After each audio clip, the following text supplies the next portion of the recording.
button. Give it a second. Damn. Okay. I think I got my hair fixed just in time. Yeah, you did. That was... Yeah, just in time.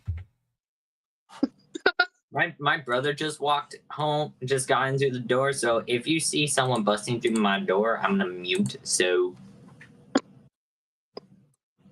Because he doesn't know how to knock. Well, I want to make a joke, but I don't know if we're live yet. Oh, yeah. We are live. We are. Welcome back to Cosplay Confederation. Hi, Olivia. We hope you're listening.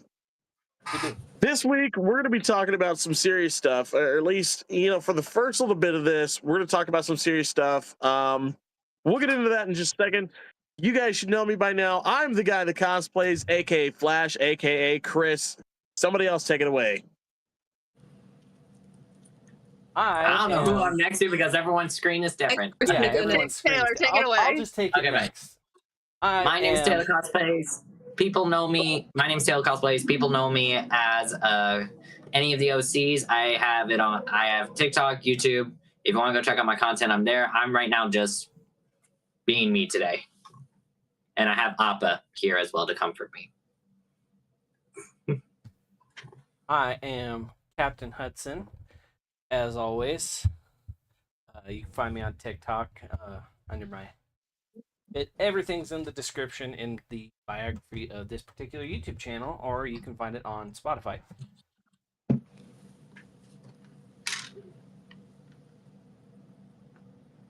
Picking you. Shadow. I am Flicka. You know me as Flicka Erickson from TikTok, from my lives, of course.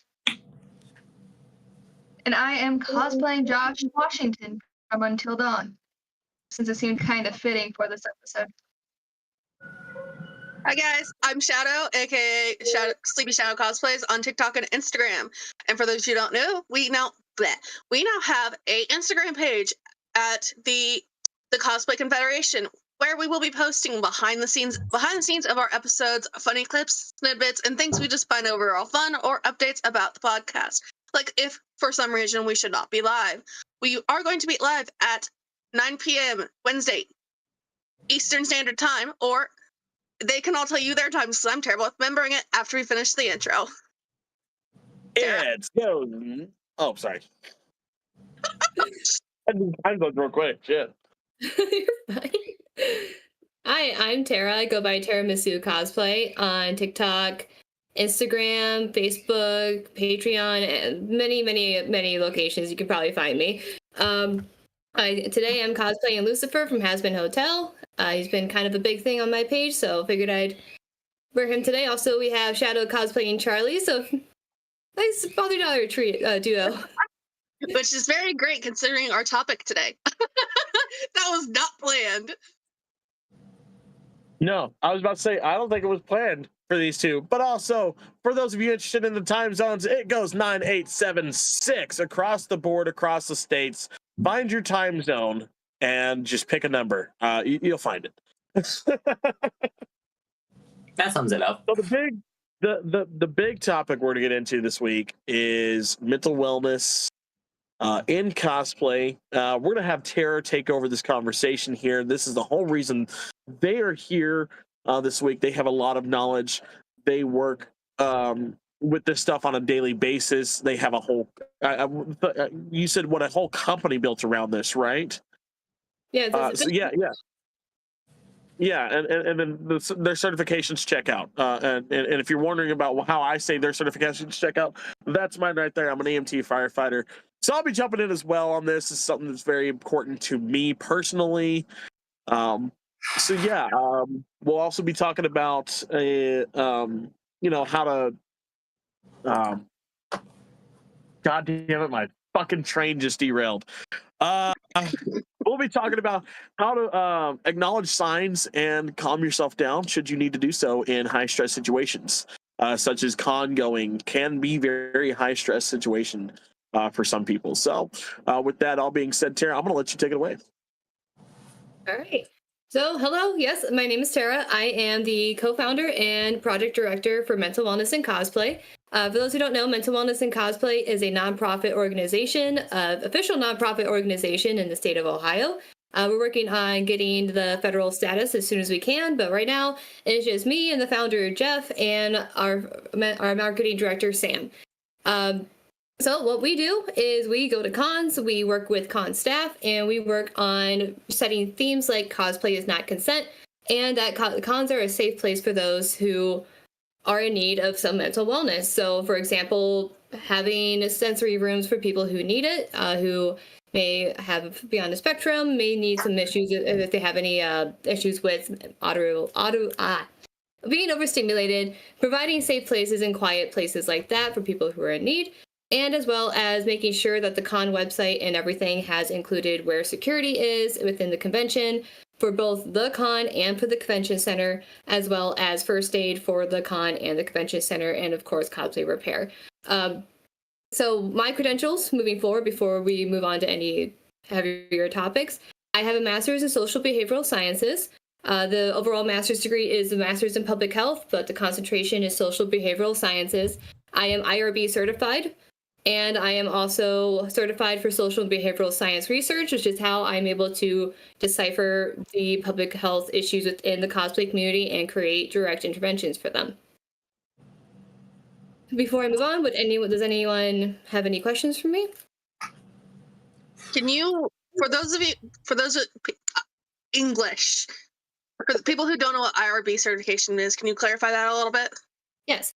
So the IRB certification is what is needed in order for your project to be reviewed by the overall board that is going to determine whether or not your project basically covers the Geneva Convention. It's going to be okay. It's within the certain levels of which you are certified. There are multiple different levels within the IRB certification. I am certified up to level 2, so I'm able to do direct in-person surveys and also gather data from control groups and groups that are of interest, but of course with signed consent. That's why the IRB is so important. That's why we have all these regulations in place so that we are able to safely and comfortably do these type of research studies in order to make a big difference within the communities.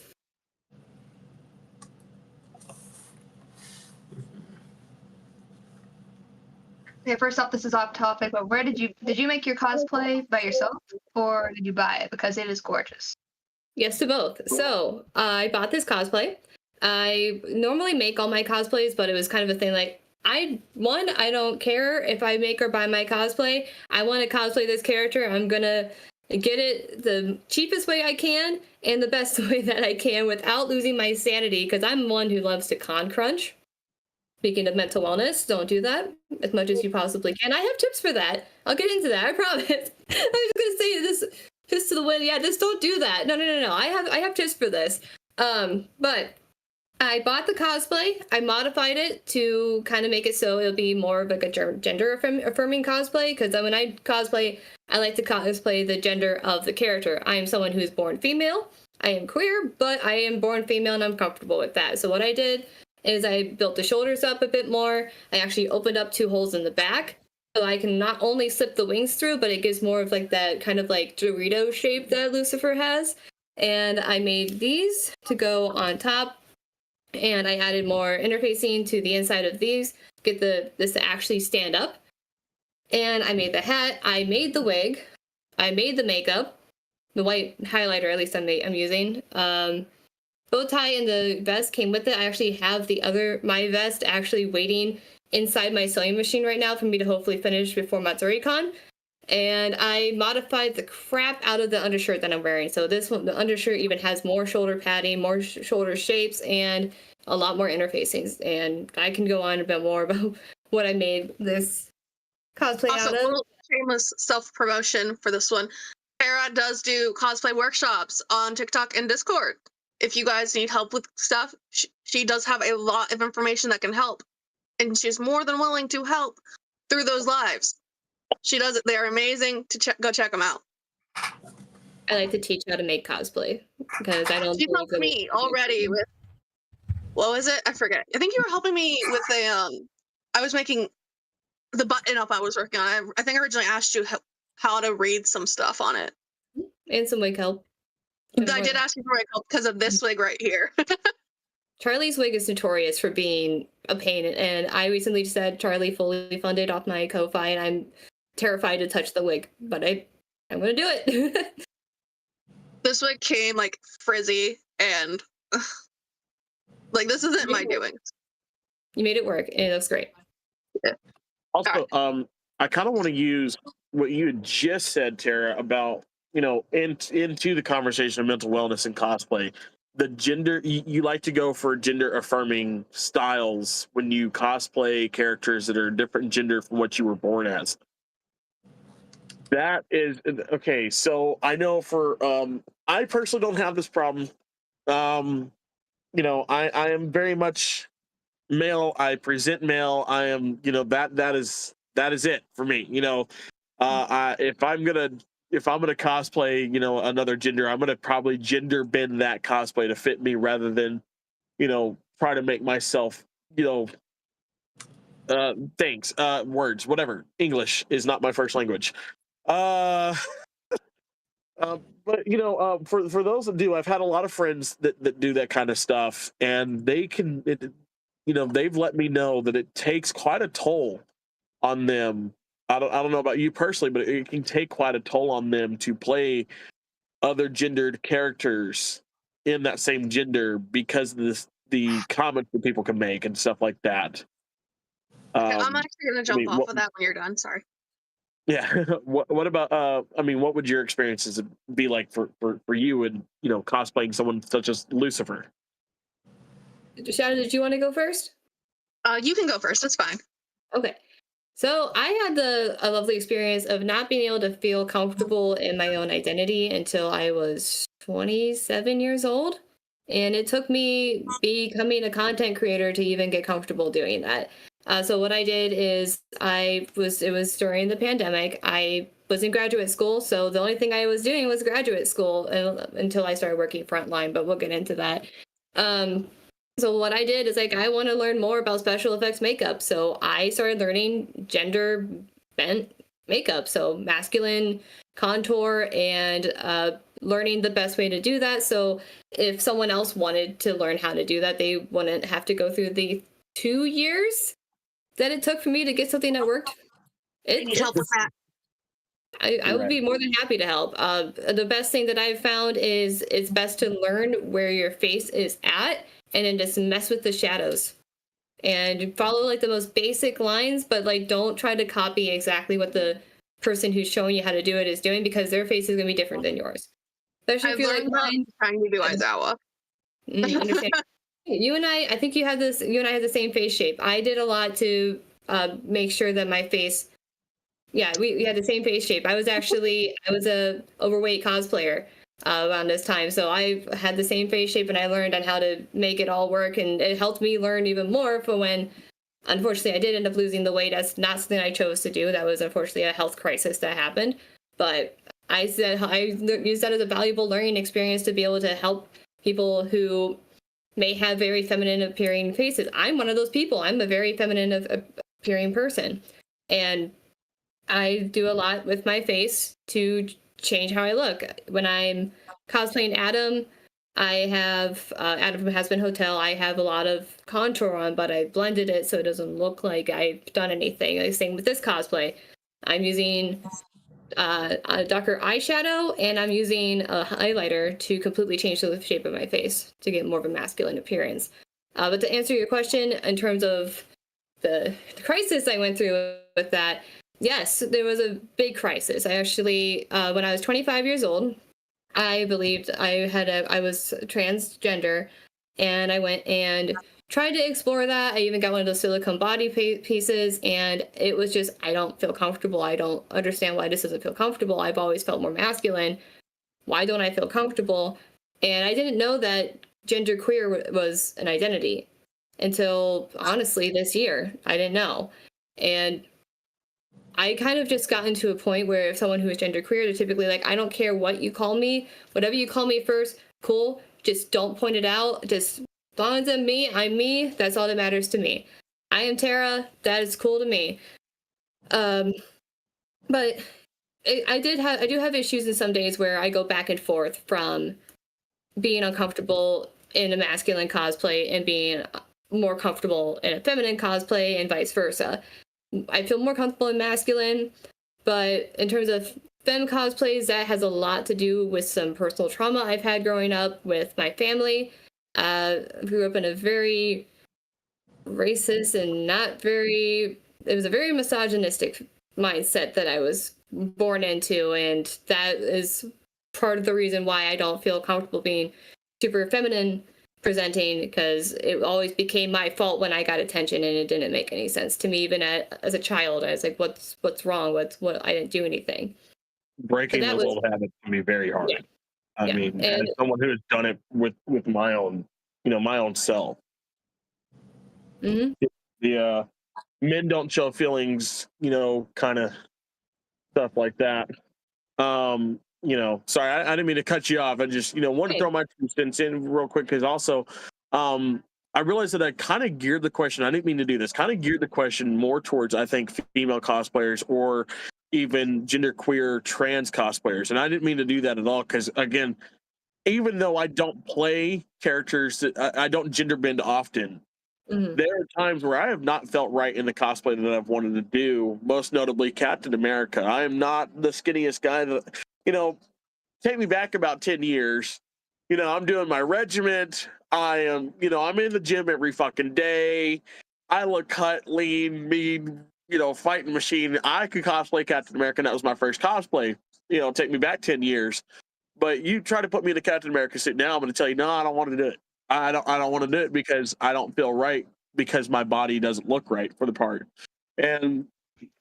But I'll also be that same guy that'll sit there and say, well, cosplay's for anybody. It doesn't matter what the fuck you look like. You can cosplay whoever the fuck you want. Okay, you get out there and you do it. All right, you make it work for you. But I'm very harsh on myself, so I'm gonna hop off of both of those that you actually were talking about, because that actually pivots perfectly to what mine was, unless you had more. Sarah, or One quick thing to add on, if that's okay. Yeah. So here's the thing that a lot of people forget about in terms of trying to encourage more people to be like, yeah, just cosplay, do what you want. Preferences are still there, and they're okay to have, but don't let them kill you or make it so you can't cosplay something.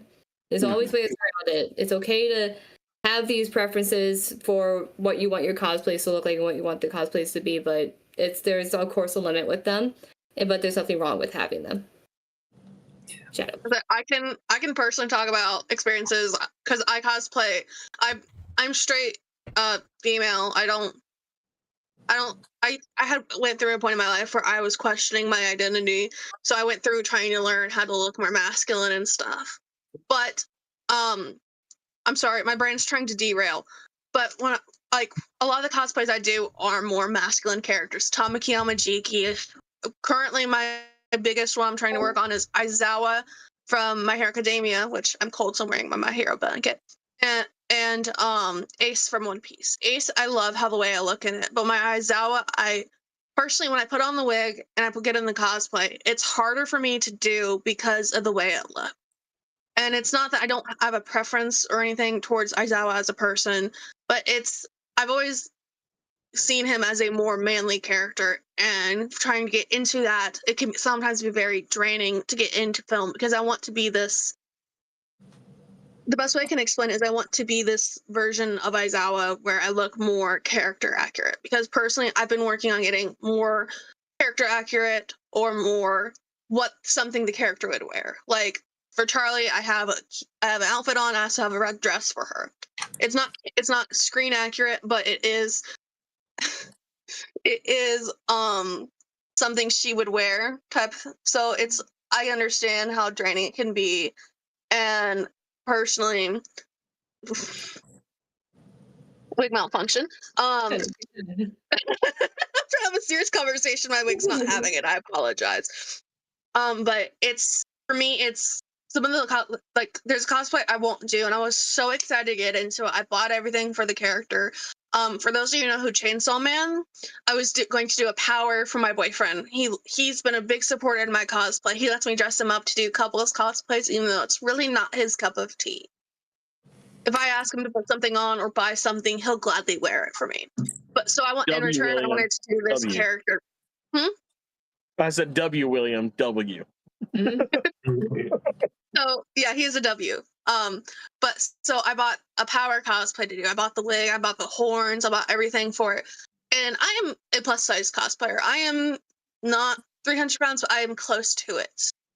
So getting into cosplays that are very slim characters can sometimes be really mentally taxing on myself, because I'm like, well, if I buy a baggier shirt, I don't look as big, but it's coming from me as a plus size cosplayer. That's not something you should have to worry about.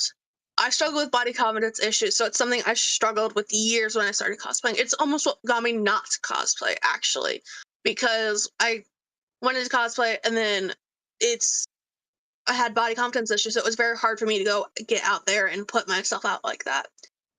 But on the turn side of that, I have had wonderful experiences doing gender bends, both gender bends in, what's the word we were just using? Where Gender affirming. canonically, Gender affirming. that word. When I'm doing male characters as male. My biggest one I've done was my first canon character cosplay I ever did. I did Tachi Uchiha from Naruto, and I had such a positive outlook on it because of how an interaction I had at the con went. It was my first time I would talk about this actually already on our first episode, but I was going in to get my weapon checked because it was a prop, and cons, you have to have yourself checked. For those of you who haven't been to a convention or don't know, you have to get a little like zip tie put on it. They have special zip ties and stuff they use that you have to get put on it, saying, "Hey, you're greenlit, you're good to go. This isn't gonna hurt anyone or stab any eyes out," type of thing. So I put on my way there, I hear someone start screaming and clapping, and me being the ADHD person I am, turn around and I'm like, "What?" And this man is screaming and clapping for me. And he's like ecstatic. He got to see his favorite character that no one cosplays. And as a first time cosplayer, it was my first experience as a cosplayer at a convention cosplaying. It was such a affirming moment for me because I didn't feel bad in the cosplay, but I didn't feel like I did my best on it. And then having something like that happen, it was absolutely amazing. Yeah. I'm actually going to I don't know if Tara, if you have any more of that. No, but I remember I still haven't been to cons. I worked at a con with the scare company I worked with, Scaregrounds PDX in Portland, Oregon, and we had our booth set up. I actually went as Husker because I'm like, why not? I had, I think, one or two people was like, oh my God, I love Husker. And I was pretty happy with how I did it. But as a cosplayer I was a plus size cosplayer at like 220 pounds. And I was very insecure of how other cosplays would be. And every time I would get like negative comments on my videos being like, hey, you're fat, go on a diet. I always got fat shamed until like I actually then got the silicone chest to hide it. And now I actually got rid of it. It's at a Goodwill somewhere. Someone's going to find out sooner or later. At some point. But, oh, what? I can relate with that. My Bakugo being one of my most hated cosplays, but almost simultaneously my most loved cosplay. Yeah, a lot of people like don't really recognize a lot of my cosplays because I do mostly original characters. Mm-hmm. But a lot of people have recognized me as Jekyll and Hyde because that's one of my favorite ones. That's my version. And that's a version I can only afford. Because whenever I even got done making Mammon's hat because I don't have the money for it. And I think he's this in my mind. And I've prepped it. I still have to do some work on it. But the fact that I get to go to a con and be myself, I'm still trying to figure out other characters like Seraphim from Blood of Zeus. I'm tempted on doing his demon form because it rocks. Or like some of the other things. That way I can feel more comfortable. right now I'm working on myself for theater right now to hopefully aesthetically look good on camera or on stage. But it's just over. I want to add something here because listening to both you, Taylor, and you, Sarah, you've said something that very much hit me in the same way of, okay, I've dealt with the same thing, didn't even realize that this is something that I've heard before and I've diagnosed in other friends. It's called perfectionism. Okay. And as cosplayers, we don't really see it as perfectionism when we're going through it. We see it as there's something wrong with us that we need to fix. But however, as a voice actor, as friends with artists who draw on a daily basis and over critique their own drawings and make this masterpiece, and they can tell themselves it looks like shit. Yet I'm standing over here looking at what ostensibly is the next Picasso in the making, or the next Leonardo da Vinci in the making, and I'm going, how can you tell yourself this looks like shit? You know, but it's perfectionism within their own mind. And for us as cosplayers, you know, especially when we want to look more screen accurate, we want to look more, you know, comic accurate. As for, you know, for me, I'm going to use the comic accurate term because I love doing a lot of superheroes and stuff like that. I mostly do superheroes. I mostly do Flash, hence the nickname Flash. You know, it's all about, okay, the suit doesn't look good on me. It's either it's the suit's problem or it's my problem. And if the suit looks good on someone else, it's my problem. It's me. I'm the problem here. I'm not perfect enough for it. It's perfectionism, and it's something that can plague your mind so terribly. And the best way to fix that is surround yourself with people who will build you up. Yeah, Because when it comes to that negative body image, when it comes to a negative image of yourself, and 9 times out of 10, it's been the people that you've been surrounded by for so long. You've been hearing it for so long. Because you can tell, you know, take the old tell. If you tell an elephant 100 times a day that elephant is skinny and it looks good, it looks appealing and pleasing to you, that elephant will go through its whole life believing it is skinny, appealing, and pleasing. But if you do the exact opposite, they're going to feel totally different about themselves. And you could take 2 elephants that look the exact fucking same, but it's all about what they're told day in and day out. And the easiest way to fix that is to build your own community of people that are going to be by your side, believe you, trust you, and hype you up every fucking chance they get. And this entire group that is here has been that group for me. I mean, minus Tara. I'm just meeting Tara today for the first time. But this entire group here has been that for me, in such that, you know, I've started to, you know, one of my favorite things to do in cosplay is blend. I love blending things that I love together and putting them into cosplay, such as my Jurassic Park paramedic, or my top blaster wedge Annalise, which is a U.S. Navy fighter pilot suit that is the same colors of the X-wing pilot. While most people can't stand that that certain cosplay, I love the fuck out of it. The amount of work I put into it, the way I feel when I put that suit on, or most recently, and in all honesty, I'll tell you guys, 2 things that surprised me about going to the con this past weekend that, with this outfit. My Flash as a hockey player. One, I thought it'd be a hell of a lot hotter in that suit than I was. I was actually pretty fucking comfortable the entire day. Yeah, Taylor, you'd be fucking surprised. I was pretty damn comfortable the whole day. I took a change of clothes and I didn't even fucking use them. Didn't walk out to the car to change at all until we left. And then I changed just to, you know, ride home comfortably and safely because, you know, riding in hockey pads is kind of dangerous, so don't do that. But then 2, the amount of compliments that I got for that. The amount of people that were like taking a double glance to go, okay, that's cool as shit. How did you do that? Where did you get the stuff? You know, the kind of compliments that I got on it. Yeah, I remember because I do once every other year, I do see Bulba from the Book of Life.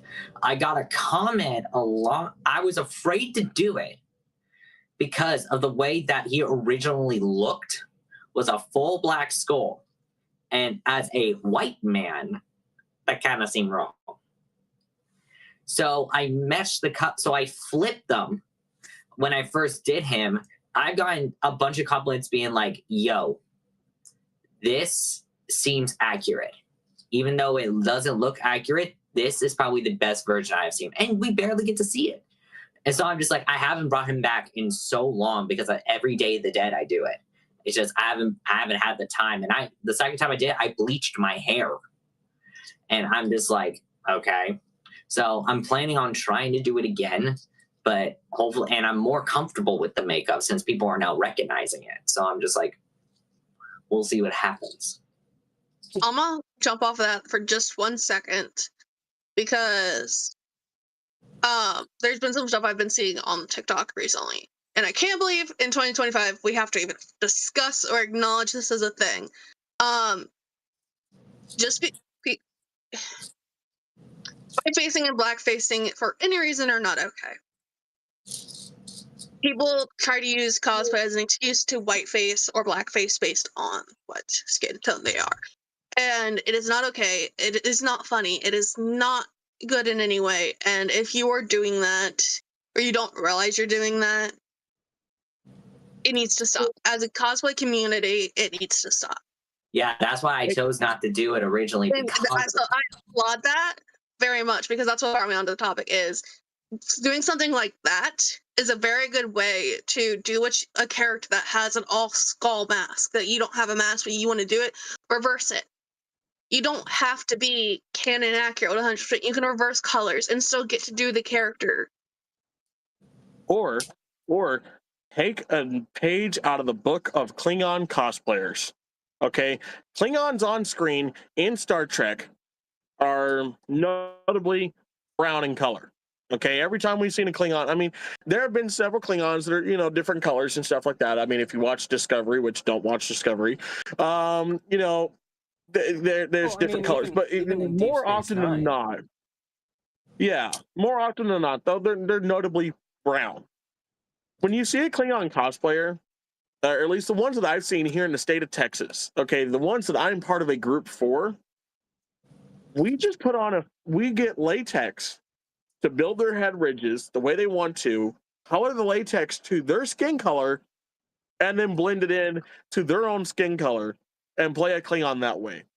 And it works, okay?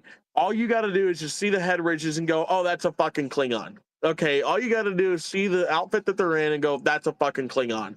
Okay, it works beautifully for them, which means it can work beautifully for any other cosplay which you want to do. So, Sarah, you had something? Yes, I actually had something going back to Flash's analogy on artist. And I'm so glad you brought that up because that is my favorite analogy when it comes to perfectionism and what we like to know as imposter syndrome. I am also an artist. I'm someone who's been drawing since I was 9. I haven't really done it in a while, but it's not because of any other reason besides I got busy. I work 2 jobs. busy person.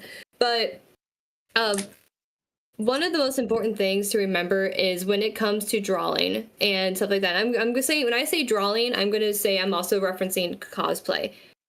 There is psychological and proven evidence that an artist does not improve if they stop when they stop. So, for example, someone who is 9 years old and they are drawing let's use the elephant analogy here. So they're drawing, they're like, oh, this is great. I'm 8 years old. I'm drawing something that's really, really cool. And there's a lot of people that say, it's great. That's awesome. You did a great job. You should keep going. And one person can come in over and ruin it. That person, if they stop drawing, those neurotransmitters in their head will not learn to get a stronger connection. And you need to build up the neurotransmitters, the muscle memory that is required in order to improve and continue forward. So if you tell someone, if you are that one person that decides to ruin someone's day, you are actively harming that person and you are stopping them from improving on what they love. And shame on you if you're someone who's like that. So an artist, if you continue drawing and then you stop for a while, and then let's say I stopped drawing when I was 18 years old. If I were to draw today, I would be the same place I was when I was 18 years old. Because you need to build up your body to learn. It doesn't matter how many, it doesn't matter if you do it only every once in a while. That's why they say practice makes perfect, because that is in fact the case. And just like emotions, those come up when you don't want them to. And it's very difficult to keep emotions down. It's very difficult to get the practice you need to be able to, one, regulate those, and two, be able to do a skill that requires repetitive nature. So art is something that needs to be learned. It takes a while, and it's like, another thing I like to say is, let's say if an opera singer came up to me and said, "I love your cosplay, I could never do that." I'm like, and I say, they say, "I've only cosplayed once, I could never do that." I'm like, "I've only sang once, I bet you I could do your job." What's the difference between what they said? Like, I didn't put in the amount of work that they did as an opera singer. There is no way I can go in and say, yes, I can 100% do your job because I sang once. No, we all know what it means to become a professional opera singer. Years and years of hard work, voice lessons, and vocal training that left them speechless for weeks. It is the same thing as a cosplayer. Cosplay is art, and the cosplay needs to be treated as art. It is a way of expressing yourself, and it is a way of working through. That's a separate thing. I'm not going to separate rant, but cosplay is art, and it needs to be treated as such because art is a way of expression, and there is no wrong way to express yourself. And to piggyback as well, you can be. You can be a professional cosplayer. There's a such thing as that in this world. One way you could do it is the way that I do it, my company, the Costumers, or you could go into. I mean, there are people that when you go to conventions and stuff, dressed up as you, in your cosplays and stuff, you're to meet a whole bunch of people that work in the movie industry, and you're gonna meet, some more often than not, if the actor's there, their agent is there. And if you can, honestly impress the agent as well when you're saying, "Oh, I made this, I built this," you're probably gonna get a job if you impress them well enough in the movie industry as a costume designer from then on out. I mean, it's rare, but it happens. For me, voice acting, I did that. I was talking to somebody that I had never met, just doing voices because it's what I do, because it makes conversations a lot more fun when all of a sudden you go from talking to me and talking to Kermit the Frog. And this guy, I impressed him well enough with my impressions that he is now my agent. And I've had 3 roles, 3 auditions, there's more than 3 auditions, but 3 auditions that got me somewhere and have gotten my name out there. And so it's all about perfection, but that's not to say, for any of you wondering, for any of you that are scared, "Oh, I buy my costumes." I do too. Okay. I buy most of my costumes because it's easier that way. I don't know how to sew. I don't know how to work with EVA foam. I'm trying to teach myself. Don't get me wrong. I am trying to teach myself because I want to become better, because it is a craft. It is an art form. And it's something that, in all honesty, in the long run, is going to help you out whether you continue to cosplay or not. If you learn how to work with these things, you learn how to do anything in your life, it's going to help you one way or another down the road, whether you continue to do the reason you learned it in the first place. Yeah. So I remember when, I don't know where we're at. I had family calling me downstairs for a moment. But I remember I couldn't even do, as a trans man who was born a female, I never did makeup once in my life. So learning how to use eyeshadow, learning the face paints, I had to have my sister, who graduated from Western Oregon University as a theater student, help me do that. And she was the one who, or they actually were the ones who helped me made a neck makeup for my original cosplay Arthur when I first brought him onto my TikTok, because I'm like, I didn't really have an idea for him, and she's like, "Here, let me try." So she had this like barked up tree look. I'm like, oh my God, you're a genius. I love you. And so I've been developing my skill with that. And then liquid latex, I had no one teach me. So I did Oogie Boogie for the first damn time, having to rip my inner part of my eyebrows. Trust me, that was not fun at all. And I sometimes still do that. But I learned glue stick does wonders. Glue stick does wonders. I can relate to that. One of my favorite stories. Sorry. No, you're good. But it was like YouTube and TikTok, which great informational shit. And then even using collodion for the first time. Yeah. Yeah. Using collodion for the first time. I didn't know how to use it. So I'm like, why not? So I'm just like, okay. So I managed to start out with it. I'm like, wow, this is weird. And it looked super good on camera. I was just like, okay, we're learning something new. Takes a lot to learn. Okay. Also, one of the biggest things you're going to learn, and we're going to harp on every episode whenever it gets brought up, cosplay is an art form of any way. Closet cosplay, making your own cosplays, making your own accessories, your own props, you're working on your own wig. I've been cosplaying since 2016, and I just now, in 2025, have started to learn to sew. I'm sewing my first outfit I've ever done, and I am struggling because it's an art form to learn. Also, make sure you take wig breaks, especially when they're heavy. They give you headaches, sensory overloads. It does not matter if you look canon accurate. Take your breaks, you need them. What? Anyway, I had to take my wig off because I was getting sensory. I had to take my wig off because I was getting a sensory overload. It'll go back on later on, but it's a very heavy wig. It probably weighs 5 pounds on its own. Today I'm actually in a cosplay. I and until dawn job it, but I'm like, you know what? $20. I found a lantern, and I'm like, psychopath. Give me a second. Light. Yes. Yeah, I remember when And for me, I'm actually.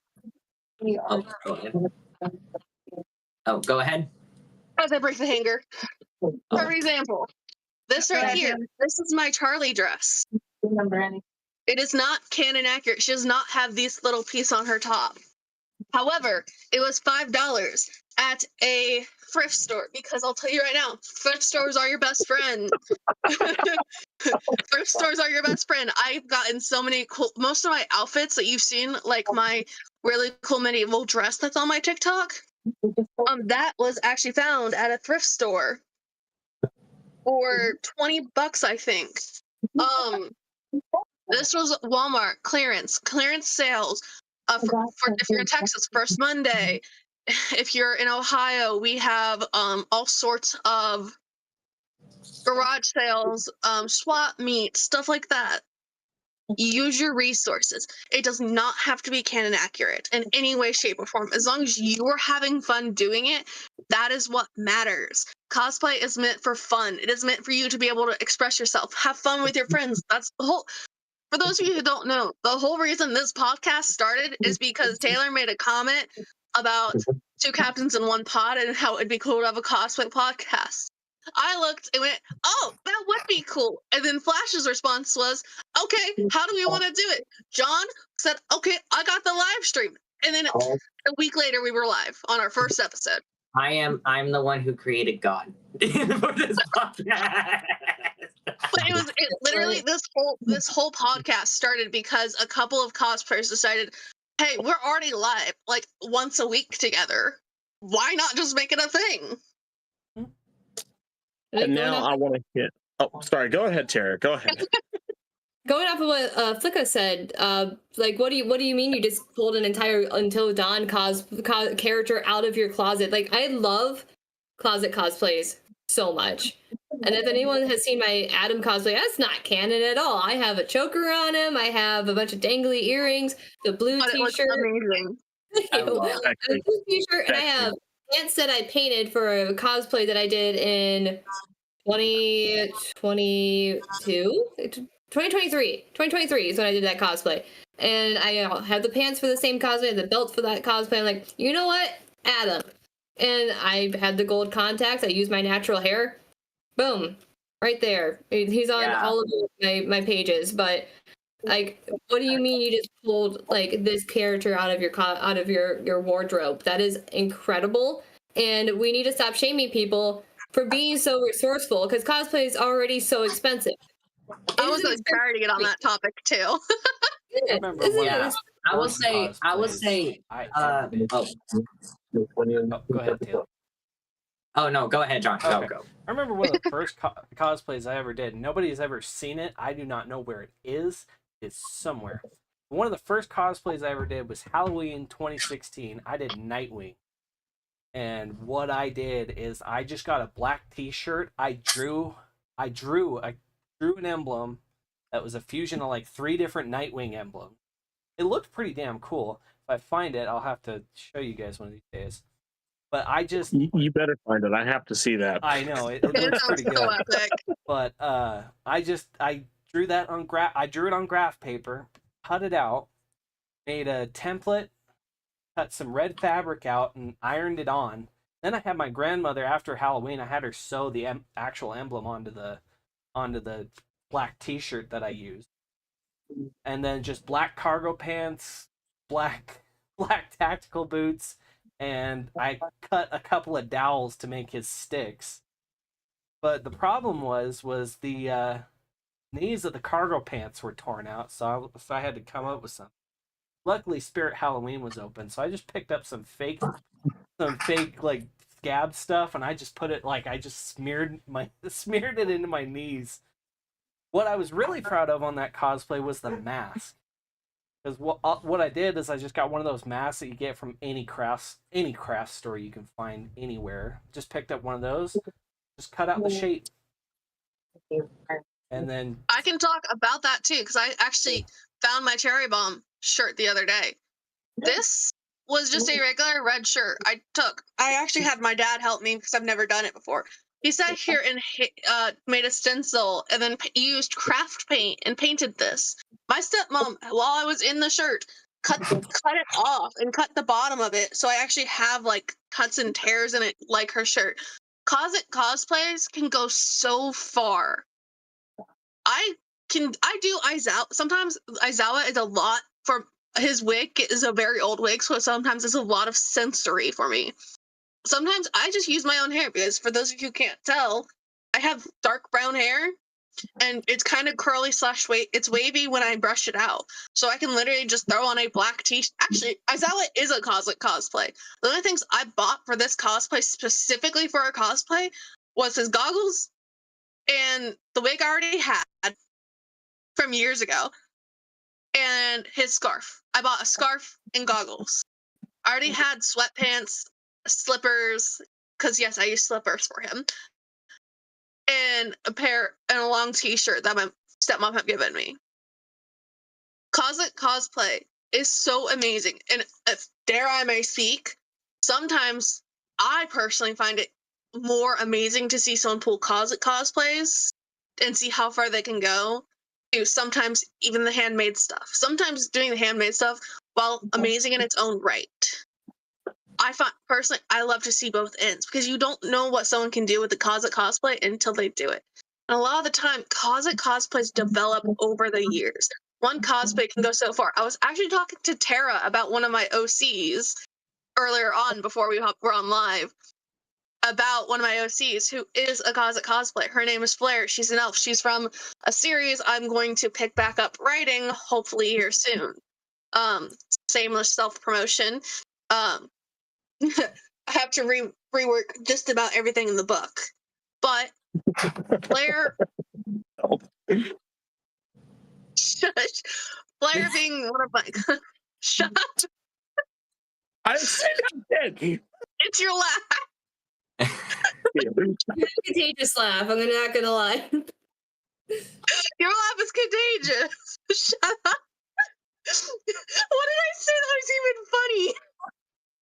But I have to rework the entire book, and I just go felt. Feel that shit. So okay? the story behind that Like it's on my old laptop. It was on my old laptop. I had this whole book written out, and I just needed to like grammar it. I had like 30 chapters in this book, right? The laptop was never backed up, and then the charger, it was really really old, so you couldn't even find chargers for this laptop anymore. The charger died, and I never could get back in the laptop, so we threw the laptop away. Oh, no. I had like 7 books on there. All of them are gone. One of them was like a Freaky Friday, and Never too late to start again. Yeah. never what again?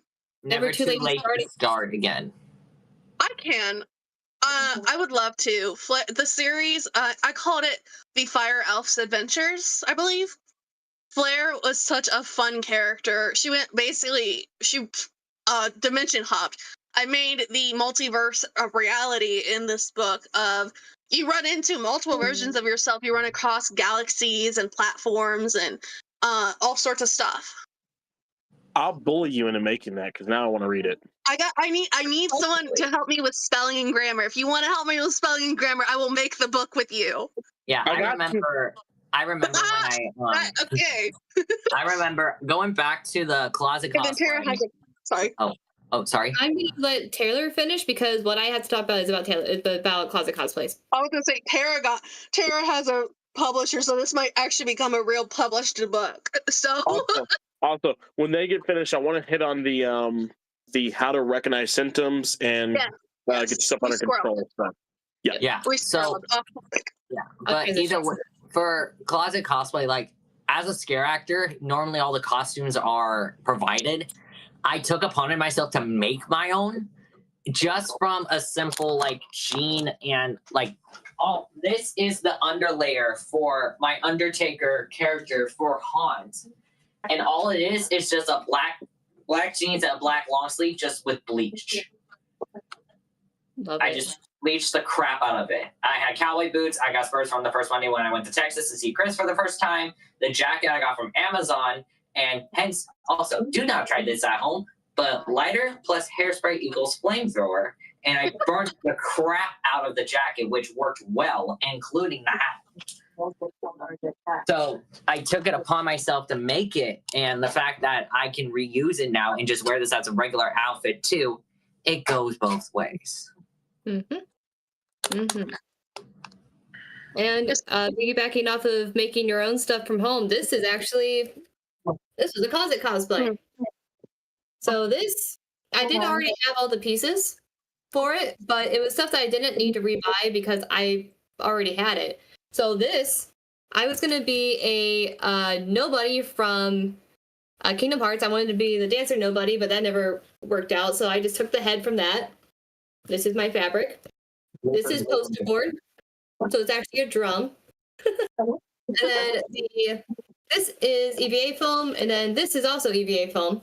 But I didn't need to spend a dime on making this hat because I already had all of it, and I made the snake. Isn't that the removable snake hat? The snake did just come off. Isn't that removable? Yes, it is. I was about to say that as Tara took it off. I'm like, isn't that the snake you made from like wire and scrap fabric, I think you said? No, I actually made this. I had a hanger that was made out of wire, and I just bent it around, and then I had upholstery foam from a couch cushion that we're not using, and then I cut out the shape of the snake, forced the wire through it, and then I had this left over from another cosplay, this fabric, and I sewed it on using I made a little sewing machine with my sewing machine here, and then I had these from a trashed cosplay that I wasn't going to be using, the eyeballs, and they were going to be little beads that were designed on a sleeve, and then I just hand sewed it on. Now I have this. I also do his Lucifer's full form with his horns, his wings, and everything. And now I can just bend this to be his halo, which I bend this way. Awesome. It's too long to wrap around like it does in the show for his regular one, but oh well, it's still a snake. and it's too short, it's too long to be the accurate length of the halo. But I can use this for both cosplays, and this is so durable. I don't need to worry about it because like this, like that's the one thing as well as like it's okay to reuse things for a cosplay. It's more than okay to For do that. example, this outfit is I'm repurposing this outfit was for my Zenitsu cosplay when I went to a convention because it was comfortable and on sale. It was comfortable and on sale, and I was on a con crunch. Don't do that, please. If you can avoid con crunches, they are mentally taxing. Coming from experience, they are very mentally draining, very mentally taxing. Sometimes you can't avoid con crunches, but if you can, please do for your own mental health. And getting on them. Yeah. I have a transition for that. So, with that being said, con crunching and putting together a cosplay as fast as possible is very easily leads to a lot of stress. And as the cosplay community, we've kind of made it like a trendy thing. There's a lot of ways to go about getting ready beforehand, even if you don't have the spoons or anything for that day. You're just being like, okay, well, this fabric needs to go here. I did something today. That's something. That is okay to do that. And as long as you're doing something once a day, and even if you spend 10 minutes, set a timer, 10 minutes. I know people with ADHD, that's going to be so helpful. And moving on to whatever else you need to do for the day. If you're busy, it's okay. You do not need to dive and spend hours working on your cosplays, because when you go into cons and you've been up for hours beforehand, you don't have the nutrition you need, you don't have the sleep you need, you don't have more likely don't have the water you need to be able to go through a convention, which when you get to a convention, you have adrenaline most of the time because most people who go to cons are in fact neurodivergent. It is so easy to get so hyper-focused on what you're doing that you forget about your own needs. Recognizing them is so important. With that being said, sorry, just a little side comment if I may. When you go to conventions, for all baby cosplayers, all newbie convention goers, everyone out there, and even the older cosplayers who need reminders, make sure you bring snacks and water.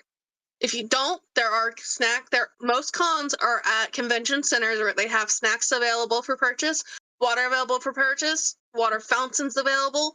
Make sure you take breaks, sit down. I know there's a lot of stuff you want to do, but it is important to stop and address, are you hungry? Are you thirsty? Are you overheating? Do you need to take a wig break? Are you having sensory issues? Are you getting overstimulated? There are resources there, like Tara was talking about earlier on. They have most cons that I've been to have quiet rooms. They have staff running around pretty much everywhere. So if you need a minute or you need help getting directions to somewhere, they're more than willing to help. And here we go with mine. So one of the things you want to do when you get ready to go to cons, know your limits. Okay, most cons, you can guess about how many people are going to be there, based off of the guests that are going, depending on their popularity, is about how busy that con is going to be. Typically what you want to do is, if your con is a 2-day con, Saturday is going to be your biggest, Sunday is going to be a little bit smaller. Usually if you can't handle a lot, I would say go Sunday. When it comes to a 3-day weekend con, Friday is going to be your best time to go because most people are still working on Friday. So, there's not going to be a lot of people there. And then again, Sunday, because by the time Friday and Saturday have gone around, Sunday is cleaning up at that point in time. But one of the things you want to do is pace yourself, know your limits, and work around within those limits so that you don't overdo it. But panic attacks happen quite often. And most people, because of what we've seen on TV and in movies and stuff like that about what a panic attack is very often not what a panic attack actually looks like or could feel like. So before I get into this article that I pulled up, which is from a very reputable source that I have used several times, it's one of the sources that was taught to us in my medical school that I went through. I'm going to go ahead and give you all a quick rundown of panic attack symptoms. So typically there's usually shortness of breath, racing heart, or very, the feeling of a pounding heart in your chest, dizziness, trembling, And I mean, those are just the base symptoms right there. Now, panic attacks vary in everybody. I mean, symptoms of any sort vary in everybody differently. So it could look entirely different to you. But typically, you'll have three, if not more, of those symptoms. Now, this article is from prevention.com.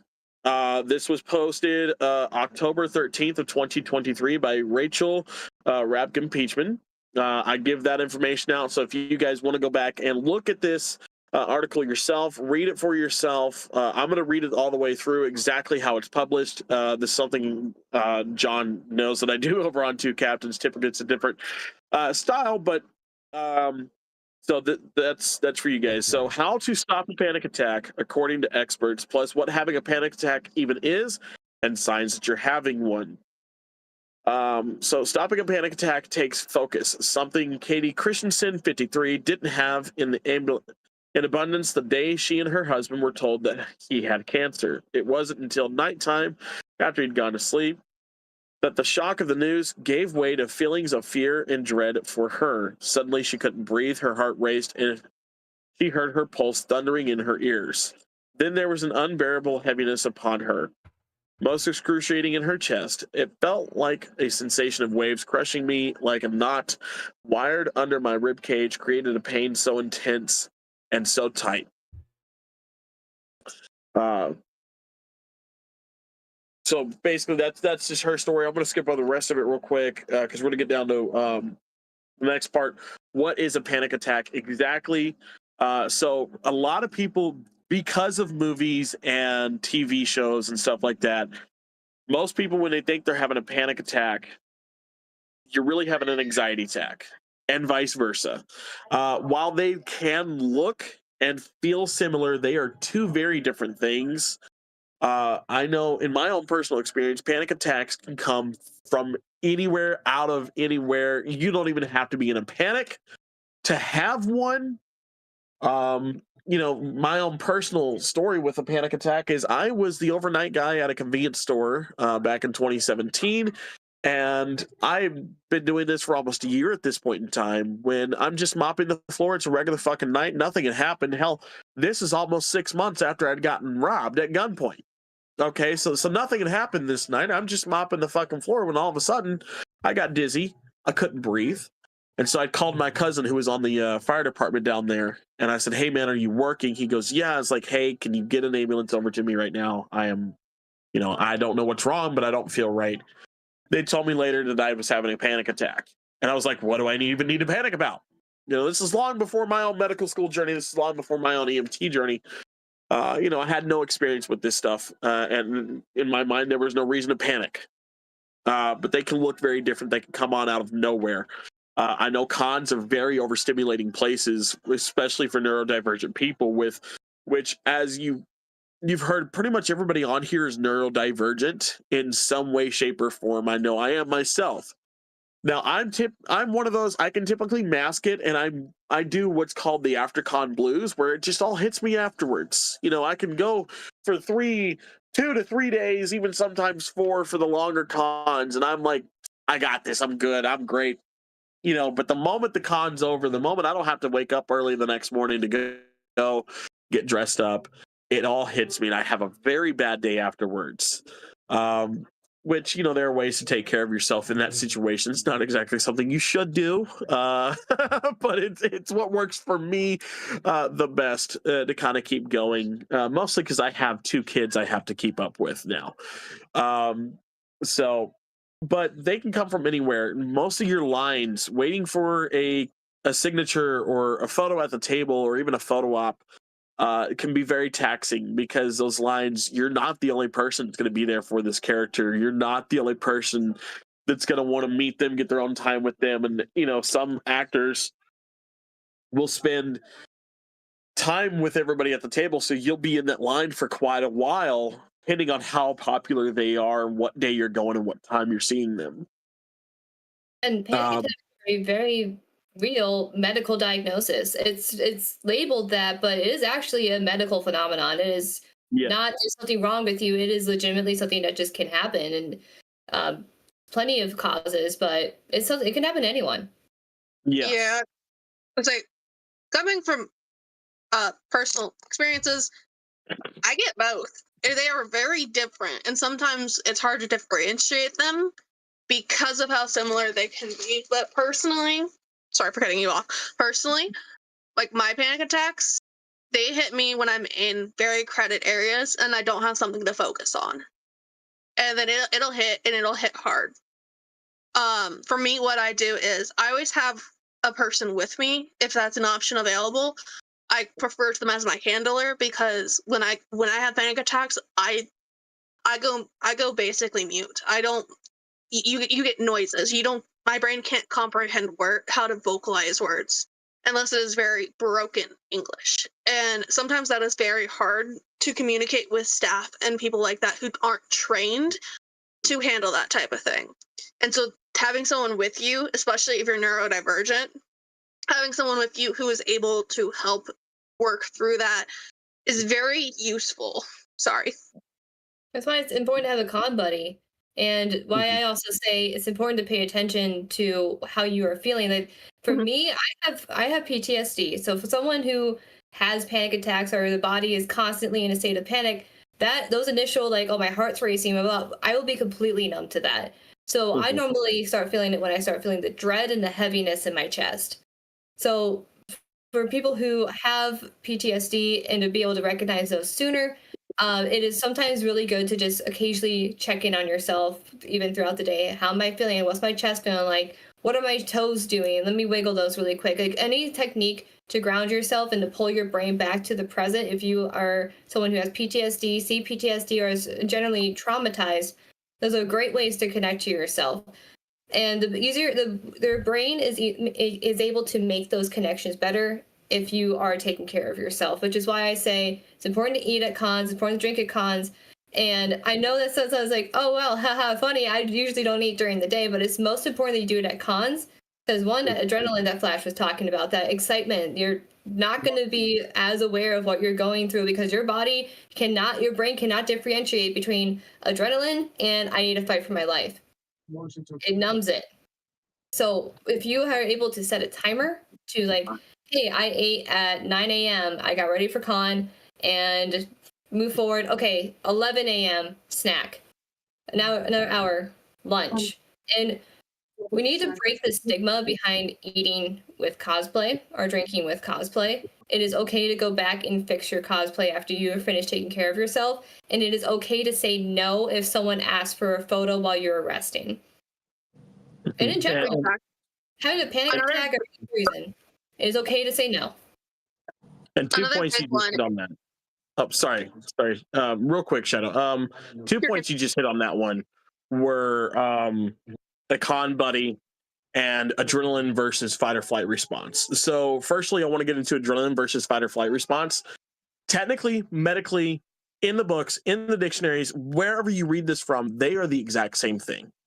The only difference between what is considered adrenaline and what is considered fight or flight response is if you choose flight, that is considered fight or fight response. If you choose fight, that is considered adrenaline. That is you facing it. It's got your blood pumping. You're ready to go. Your excitement takes over in that second. That is adrenaline. But if you choose the flight method, you choose the I want to sink back a little bit. That's considered fight or flight because you're choosing the flight option, so it's not necessarily considered adrenaline, but your body, to your body, it is the same exact endorphins going off at the same time for both of those. It's just whatever you want to call it in that exact moment. The other thing is the con buddy system. John can attest to this as well. He's also a former first responder. I can attest to this as being a first responder.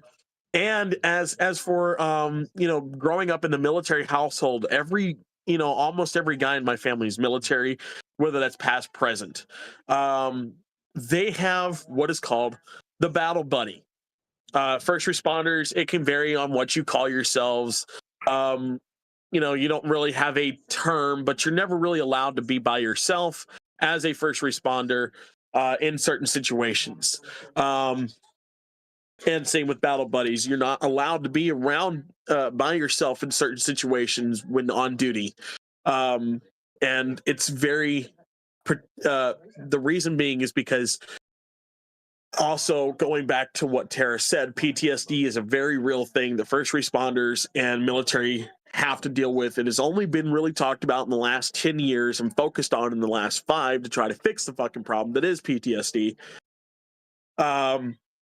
And so PTSD can make you do shit you don't want to do. There have been some very good shows that have really shown what PTSD is like. There have been some really bad ones that show what PTSD is not like at all.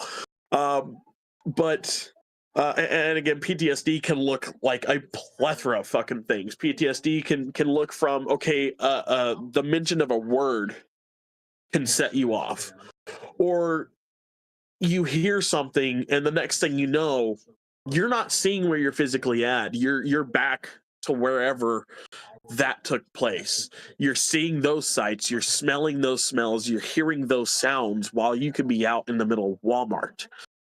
For me, sometimes I've been back at fires that I've dealt with or car accidents that I've dealt with while just out shopping with my family because of certain issues that have taken place. So the one thing to do is always have someone with you, especially when you're going out in public, especially in a space like a con. Have someone with you that you trust, whether that's your partner or a very good friend. Make sure that you're not going alone. Going alone to a con is probably the dumbest thing you could do. Just for the simple fact you don't know how, especially if it's your first time, you're not going to know how it's going to affect you. And even if it's not, you can go to one con one year and it's totally different the very next year that you go. The same con, run by the same people, but it can be very different based on what you're going as that time. So just always have someone with you. It's never a good idea to go alone. Yeah, that's why I'm trying to plan on going to Katsu, which will technically be just going to the con, will be my very first time. And in real life, I'm a security officer. And like I've dealt with being near the public, being near those, being like near not so great of public. Like I get either or of what's going on. So it's kind of like when I'm like it's like an event. Usually events I'm not keen on.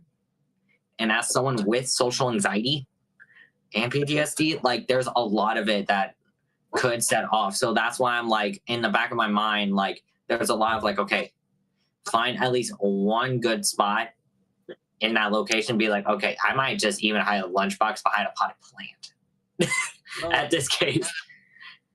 But I'm actually very grateful that I have a one of my cosplays is Edward Kenway, and they have pockets on their pouches on their side belts. I'm just like, thank God. To piggyback off of what Chris said, especially with the first responder, I can say I've never had it at a con, but even just going into the grocery store or something, it's a very, very real thing. I've not had it at a con yet, I will say, thank God. But luckily, thank God for that as well. I mean, the closest I got was my first time going to FanX Salt Lake a couple years ago. There was a guy dressed up in a full fire outfit. He was a volunteer firefighter, and he was using it for a cosplay. And now, when we cosplay, if you are a first responder and you cosplay a first responder character, you're told, just like if you want to wear the outfit out and about in public, you're told, take your shit off. Make sure there's no identifying marks on your shit. Yep. Most cons will tell you do the same fucking thing. Like, it's okay to cosplay a cop, but you better not be using your real fucking badge. There are cosplay badges. Like, I've got several over here. I've got one for Starling City from the Arrowverse show from Arrow. I've got Central City from the Flash show in the Arrowverse. Okay, those are perfectly okay to wear because they're very much fake cities. But you take your shit off. And so this guy, he's standing there and his stuff smells like a fire. I mean, he's a volunteer firefighter. He's really done this shit. He's got his stuff covered up like he's supposed to. I just go over to have a conversation to, be like, okay, how long you been on? How long you been in? What do you do? Because, yeah, I mean, same reason military guys talk to each other. It's just fun. You know, you always want to try to one up the other guy. But you know, it kind of got to me that he smelled like a fire for a little bit. But it's very quickly, you know, my wife came up, she could notice, she saw the little leg taps, she saw, you know, little hand, you know, the little thing that I'm doing with my hand. She goes, "Hey babe, come check this out over here." And so I was like, very quickly, "All right, I'll talk to you later, man." And I walked away. And I mean, she, honest to God, saved me out of a situation I didn't even know I was putting myself into, just based off the smells that he had. But Sarah, you had something, and we've been cutting you off for a while. I'm so sorry, You're fine. sweetheart. I forgot about what I was gonna say about that one, but I got one. I got a story similar to that. It was actually at GalaxyCon last year. I decided to go alone for the first day until my boyfriend could meet me there. 3 hours into the convention. For those of you who don't know me, I'm an omnivore, so I very much go from very social person to, oh, I'm done socializing now. Let me find a quiet place before I have a panic attack because people are trying to talk to me and I don't know how to respond. And I'm gonna cry. Why am I gonna cry? I don't know, but that's how I'm feeling right now. That's the type of person I am. And it's very much, there's no warning. There's no, I feel there's no warning of, hey, my battery is dying. It is, oh, it is that fast. And my boyfriend had just gotten there at the convention. I was slowly starting to go into a panic attack. And I heard this man, I didn't even talk to this guy, but this man had walked by and he sounded like my ex, who was how to put it in terms because I don't want to trigger anybody. He was a Valentino. He treated me like a Valentino. I'm going to use the expression you used earlier, Tara. He was not a very good person. He was very much a Valentino style. And I have scars from it, but I heard that voice and I just started panicking and I didn't know, I just froze. I didn't know what to do. But my boyfriend was with me at the time. He had just made it to the convention an hour before this happened. And he saw the early signs of what one of my episodes look like when I get them, of how I just kind of go spatially unaware. And he just kind of like guided me away from the situation. And I was saying, I'm fine. And he's like, no, you're not. I'm like, what do you mean? And then it hit. And he just had me kind of pulled off into a corner, helped me through a panic attack, pulled me back to reality, and was like, hey, do you need water? What do you need? How can I help? And he knows how to help. And the biggest thing of how he helps me is he asks me questions to get my brain to restart. Because this actually works when you're in a panic attack. If you say something so absurd, it makes your brain reset. He's done it to me before. This man has pulled out, I was in a panic attack, and this man just pulled out a handful of screws and went, you want a screw? And I just looked at him, I went, huh, what? He's like, screw? That's going to bring me to my next point, how to stop a panic attack. Now, I'm going to tell you guys, you just heard a version that works specifically for one person. Okay, that is what helps Sarah.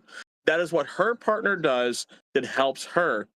Okay, learning your partner is a great way to help them in situations like that. But the overall most effective method, one that you're taught as a first responder, one that you're taught as a mental health professional, one that you're taught as military, is the 5-4-3-2-1 method. And this works across the board. I mean, 9 times out of 10, this is going to work. There are some of those cases where this is not going to work in any way, shape, or form. And in that point in time, you need to seek professional help in that moment. Should you need it, call 911. It is an emergency at that point in time. But typically, if you're at a convention, there's going to be on-site professionals. You just have to grab someone. Most of the guys that are walking around working the comm will have a radio. They can radio to whoever they need to radio to, but you're going to need help. The 5-4-3-2-1 method starts off with 5 things you can see. Please tell me 5 things you can see in front of you right now. Then it's going to go to 4 things you can hear. Please tell me 4 sounds you can hear. 3 things that you can touch. I want you to touch 3 things and tell me what you're touching. It goes with the 5 senses. So the next one is, let's see, sight, touch, hearing. Fucking Christ, why is it slipping my mind? Taste is the last one. It's typically one thing you can taste, so it's typically like a drink or a snack. Number 2, what the fuck is number 2? Sight, Touch. smell. I did Hearing. smell, hearing, sight. What are the 5 senses? Sight, sound, I did- touch. No, we've named them all. I just haven't done them. It's 2 things you can smell. That's where I thought I already did Oh. smell. It's 2 Yep. things you can smell. So typically, like, everyone in here, I'm gonna sound weird, but I know you, especially this group right here, you're gonna know exactly what I mean. You can smell the pages of a book. You know what paper smells like when it comes in a book, okay? You know what.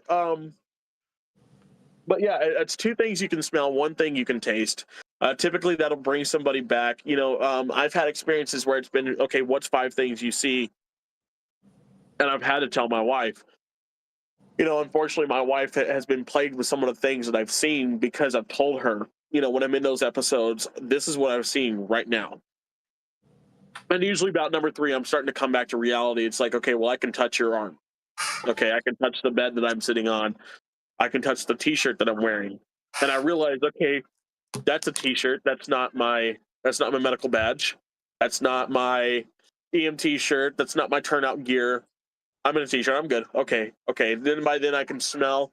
Okay, well, my kid needs a diaper. I can smell that shit. Literal shit. And I can smell that. Our room is actually a little stale. We need to get some air freshener here or something, light an incense or something. I And then smell usually this. it's like taste. Okay. I can taste the drink that I'm not actually going to have, but I'm actually going to put in some dip, and I'm going to tell you it's my drink, so that you don't think I'm fucked up. No, I remember like I was having a lot of that, not at a con, but on like lives and stuff like that. I had a couple of friends like bring me down from that, and I didn't really know how to think about it. And those were not great days, I will tell you that much. I get that. I know one thing I like to do to bring the touch, to kind of like add more into the touch. I like to say, okay, you can touch that. What is the texture?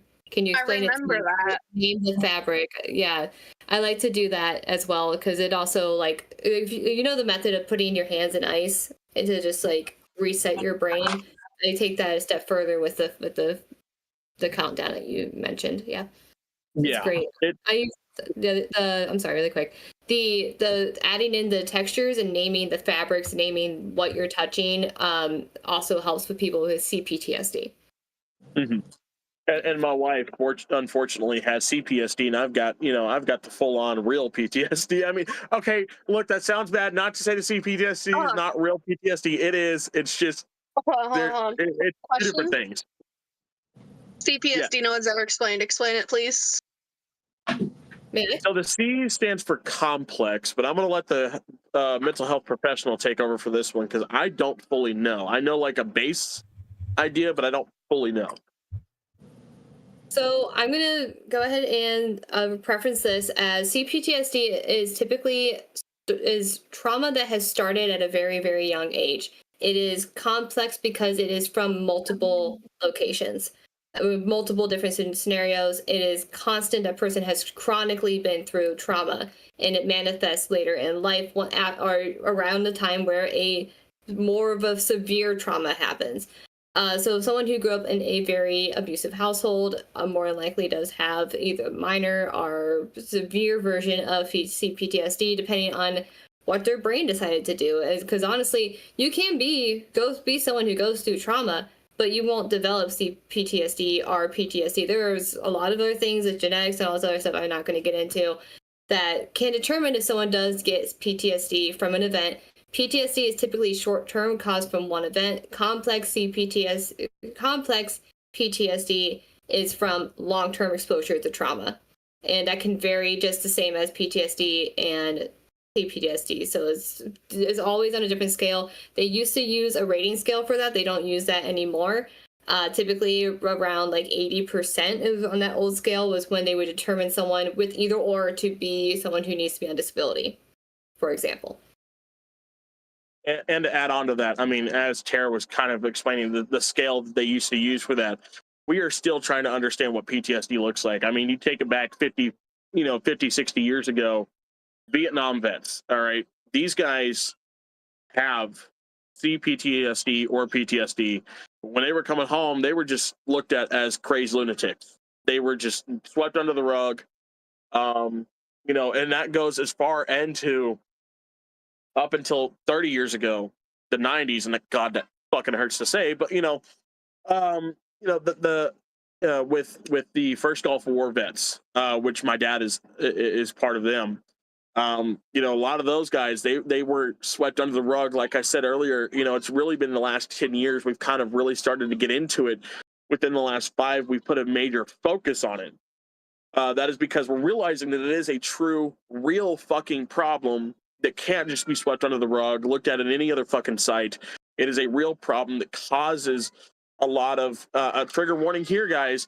For those of you listening, suicidal thoughts. It has caused a lot. It is a real brain injury. In all honesty, PTSD is looked at as a real brain injury. That will cause you to do a lot of different things. Like I said, some of the shows that I've seen that show really good sides of PTSD are like, there are people that have episodes in the middle of the night. They'll wake up and they'll be right back where they were. I've had a couple of those myself. There have been times my wife has woken up to me being in my turnout gear, crawling around on the driveway at our house, because to me, I'm venting a fucking roof. A roof that I'd fallen through. But to her, I'm crawling around on our driveway doing stupid shit. But it's very real, and my wife takes it very seriously. Typically she'll get my dad to get on the phone and kind of help, because my dad has, within the last few years, 5 years ago, he was like, I don't want to be a stigma. I don't want to be a statistic. And it wasn't until I went through my shit and I had, done and seen the things that I've dealt with, that I realized that I had it, that I told him, like, it doesn't fucking matter if you want to be or not, you are. It's a very real conversation that we had to have, not just father to son, but it was, EMT to second class petty officer. I had to call him by his rank. There have been episodes where, me and my dad used to work in an auto shop, and he had an episode where it put him back on the flight deck of an aircraft carrier where an incident happened. And I had to call him by his rank to get him up, to kind of get him out of it, and, called my mom to come get him and take him home. It was a very real heart-to-heart conversation, between an EMT and a Navy service member that, I think my dad benefited from very much. Within the last year, he's gotten the help that he needs. He's got a therapist that he talks to on the phone every Thursday. And as his son, I love to see it. As an EMT, I couldn't be prouder. For those of you that are struggling, forgive me, I'm tugging up right now, but for those of you that are struggling, don't look at it as you're part of a fucking statistic, because you're a statistic no matter what. You're going to fit someone's statistic somewhere. Even without any medical conditions, you fit a fucking statistic of God's favorite fucking people, all right? You already fit a statistic no matter what you do, no matter what you have. So don't worry about being a fucking statistic. Don't worry about being on someone's medical sheet. Go get the help that you need, because it's more important to take care of you. I know a lot of us, me including, it's always, family, friends, myself. But you need to rework that order. Everybody has to rework that order. Although family is very important, especially to someone like me, I would do anything for my kids, for my wife, and for my friends. It's been very difficult over the last few years. I said something earlier about breaking the the stigma of, men don't show emotions, men don't show feelings within my family. Because I broke that. My dad has started to break that himself. And it's been very validating for me to see my dad break that in himself over the last 10 years. But you have to put yourself first. When it comes to things like this, when it comes to mental health, when it comes to health in general, physical, emotional, mental health, you have to put yourself first, because you can't help anybody when you're not at 100%. First rule of first, is it safe for you to engage? Yeah. It's the same reason that as a first responder, you see it in cop shows all the time. Oh, this is something very personal to me. I want to work this case. But everybody on the show is telling them, no, you can't do that. You can't do that. It's a very real rule. When something happens to you, or when you're on a call responding and you find out it's very personal to you, you need to, typically you're there with someone already. So you go and you let them handle while you get on and you report back, hey, control, dispatch, whoever the hell you call them, whatever the hell you call them. It's I am not able to do this. This is already personal for me. I need to get out. One of those calls goes back to one of my worst calls. We were dispatched to a road that my aunt would take quite frequently to get home from work, because she worked just past this one hospital. And she worked at the hospital, and she'd take this road, and it's just down the road from the hospital. About maybe 20 miles out. And before you we'd yeah. Can you point out 5 things in the room? Yeah, let's see. I got my brand new fucking Superman popcorn bucket, the Daily Planet little box. I got my beer bottle in my hand. My Star Trek Original Series Enterprise box. My new autograph from Ray Park, and my Jurassic Park cap that's sitting right in front of me. I'm good. I promise you, I'm good. I wouldn't talk about it if I wasn't. Okay. But I appreciate it. So make sure. Yeah. Yeah. If it's okay, I would like to piggyback off that. Yeah. Just a second though. So yeah. We get dispatched, and the car that is involved in this accident is a car that my aunt was driving at the time, a silver Ford Explorer. And we're the only station close enough. We are the only station close enough, so it has to be Station 4. So here I am. I'm the only guy working the ambulance other than my paramedic, Jason, that I'm with. So we go out, and I tell Jason as we're on the way, I said, hey, when we get there, I need you to look at the back window. If you see any stickers, I'm going to have to go home. That's going to be my aunt's car. And we get there. Luckily, there were no stickers on the back of the car. It was not my aunt's car. But unfortunately, something did happen in that call that I'm not going to get into. That, kind of really fucks me up still to this day. And it's something that I've talked about in therapy before. Something, it's an event that I've used to talk with my dad to say, like, hey, this is your thing. This is my thing. As much as you keep telling me I need to get help for mine, you need to get help for yours. But Taylor, okay, you want to piggyback. Go ahead, please. I'd like to piggyback after Taylor. No, I'll piggyback after Tara. So, but no, I had a lot with that. Like, the thing with family and friends, that's important. Like, I live right now with my parents who are turning 83 and 67. Way above the age gap, I know. And he actually also looks like Santa Claus. I can vouch on that. And throughout this last 3 months, he was in the hospital due to sepsis, a minor stroke, and also having to get blood clot removed. I thought I lost him on Easter because that's when he had his stroke. And I was working a shift. I had to call my dispatch saying, hey, I need someone to cover. I need to leave. I thought I was going to lose my crap until he started improving. He ended up losing over 110 pounds in the course of a month. And he was 335, the size of a tiny rhinoceros. to now almost 50 pounds heavier than me.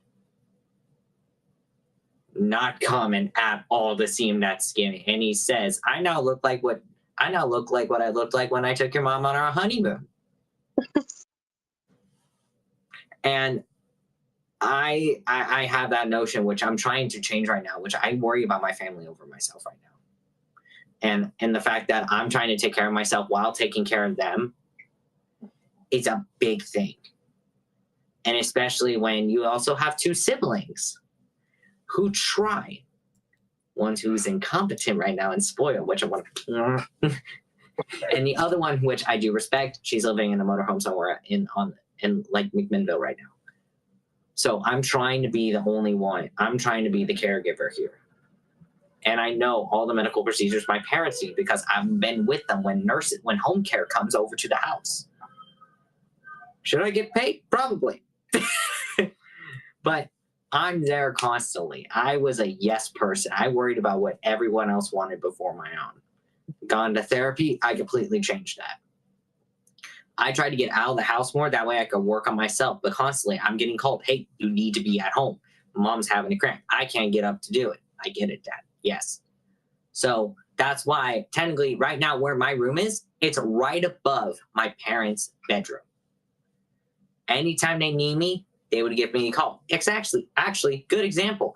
During this podcast, my dad called me because my mom was having a cramp downstairs. So I had to boogie on down for like 5 minutes.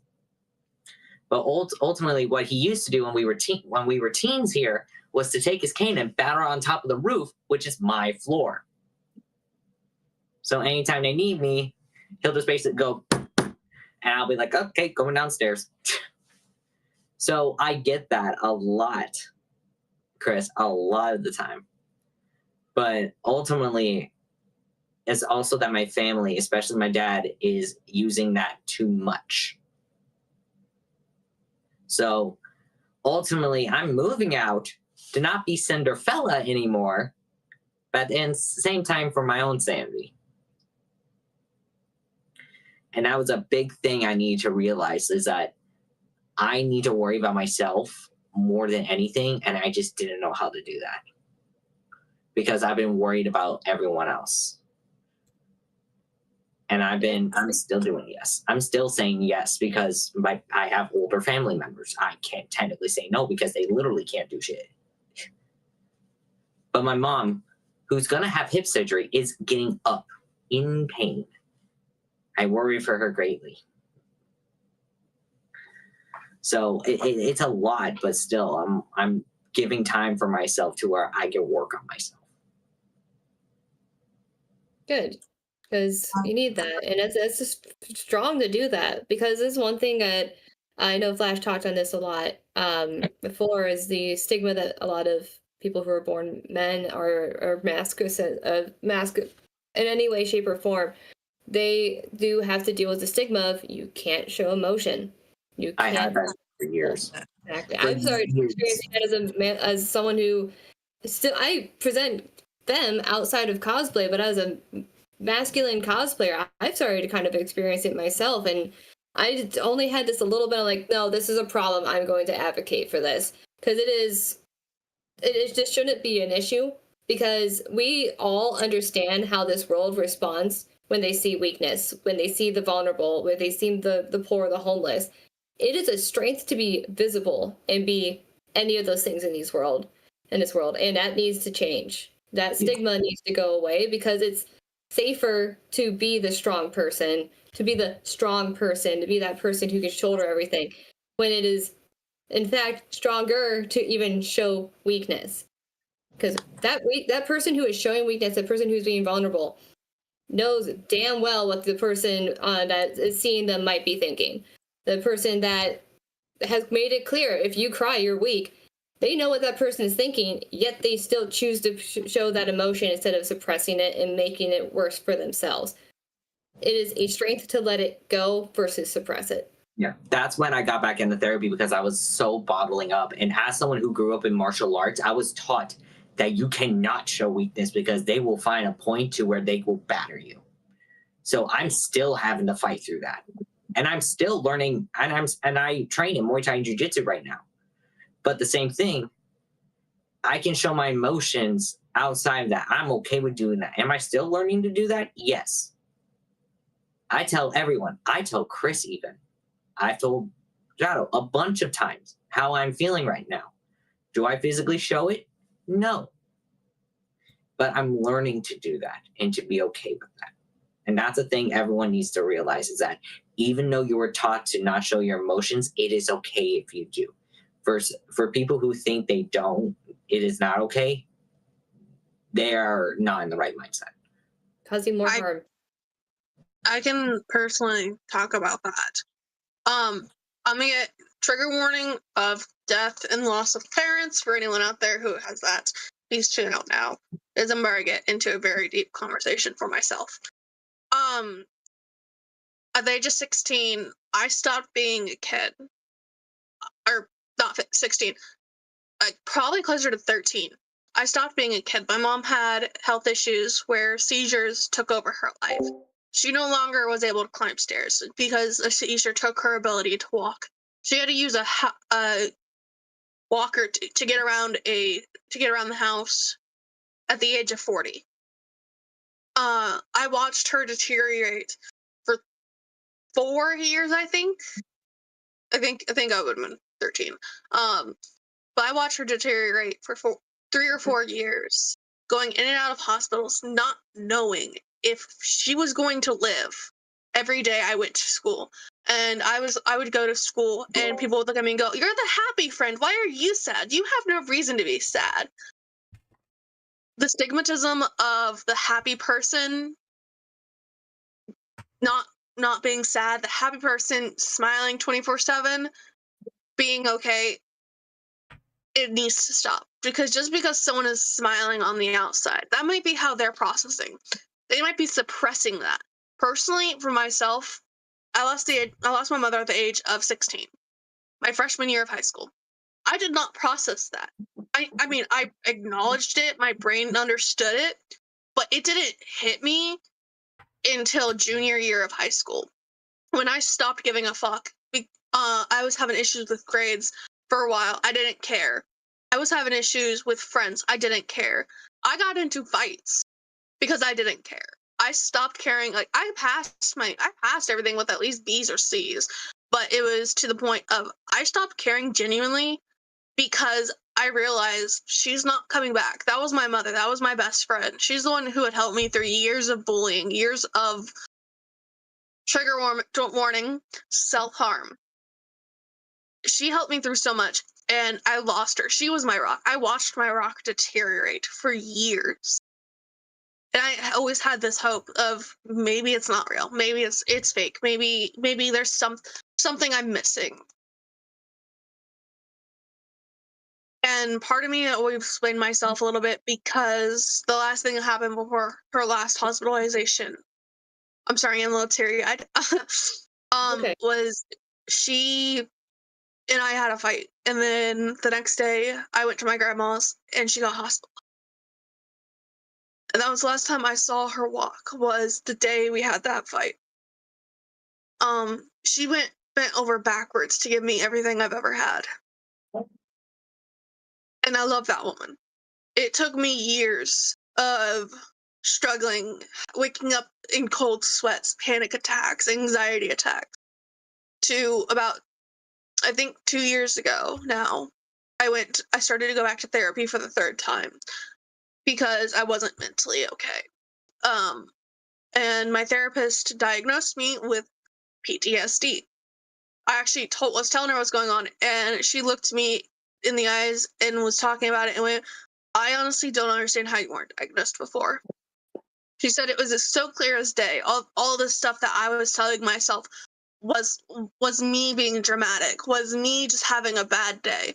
All these times where I'd wake up in cold sweats, all these times where I would refuse to get out of my bed just because I didn't want to move. I didn't want to be alive that day. And I was told, well, it's a mixture of your PTSD and depression. You're valid. You have reasons to feel this way. And I've always been the happy friend. I've always been the person that people go to when they're feeling sad. So when I broke junior year of high school, a lot of people's head turned, and a lot of people didn't acknowledge it the way they should have. Get a support system in your life, because having a support system will help you through so much. I'm sorry, I just realized I've been looking at the camera this entire time. But Let's piggyback off what you're like saying. my friends here on this podcast, my friends Tara and Jinx over on TikTok, my friends Rosie, Angel / Levi. I'm forgetting names now. Ninja Kitty. All of them I'm on live. Tara has seen me go into a panic attack. She's helped me out of one. On a live, actually, because a lot of people were talking, and what it did is it sent me back to that day where my mother unfortunately passed. And I was like, I didn't know what to do, and Tara coached me through that. Having friends in your life who understand it is not something to be ashamed of. It is so important. I'm sorry, I'm going to start crying. Because having those friends to validate you when you need it is something you don't realize you need until you have. Here, make you feel better. Hey, Kitty? sweetheart, take a deep breath for me, please. In by 10, out by 10. And that's another one that you guys can use for panic attacks coming down from. In by 10, out by 10. It's usually just a count. And don't give me that 1, 2, 3, 4, 5, 6, 7, 8, 9, 10. 1, 2, 3, 4, 5. No. Put the Mississippi after it. Put the 1,000. Whatever you have to do, 10 seconds in, 10 seconds out. It's a good way to kind of center yourself. And when you're having a deep breath, no matter the situation, when you have a deep breath, it kind of gets your head to clear for a little split second. And a split second is all that you need to kind of get yourself to clear, center, and calm. It's a very good one. Very good one to use as well. So. And if you're in a situation where you can't do any of these techniques, you can wiggle your toes. Mm-hmm. That is a great way to do it, because you don't wiggle your toes normally. At least I know I don't. But it's like even if you're trying to move it inside your shoes, you're going to have some pushback from your shoes. And it's like, oh well, I can't move my toes a lot. Well, guess what that's doing? That's bringing you back to the present. That's getting your mind back to what you're currently doing and what you're trying to do. That's actually something that I'm going to be including in a pamphlet that Mental Wellness and Cosplay is making for cosplay guests, voice actors, anyone who guests at cons, to make like quick and easy grounding techniques that they can reference if they're ever in a situation and they can't escape a crowd or whatever. Little tiny hidden things. Like what I do is I rub my legs. And I mentally tell myself what type of fabric I'm doing. I'm wearing cotton pants right now. If I needed to, I'd be like cotton, and then I have Lucifer's boots on, which are fake leather. This is the leather, this is the zipper.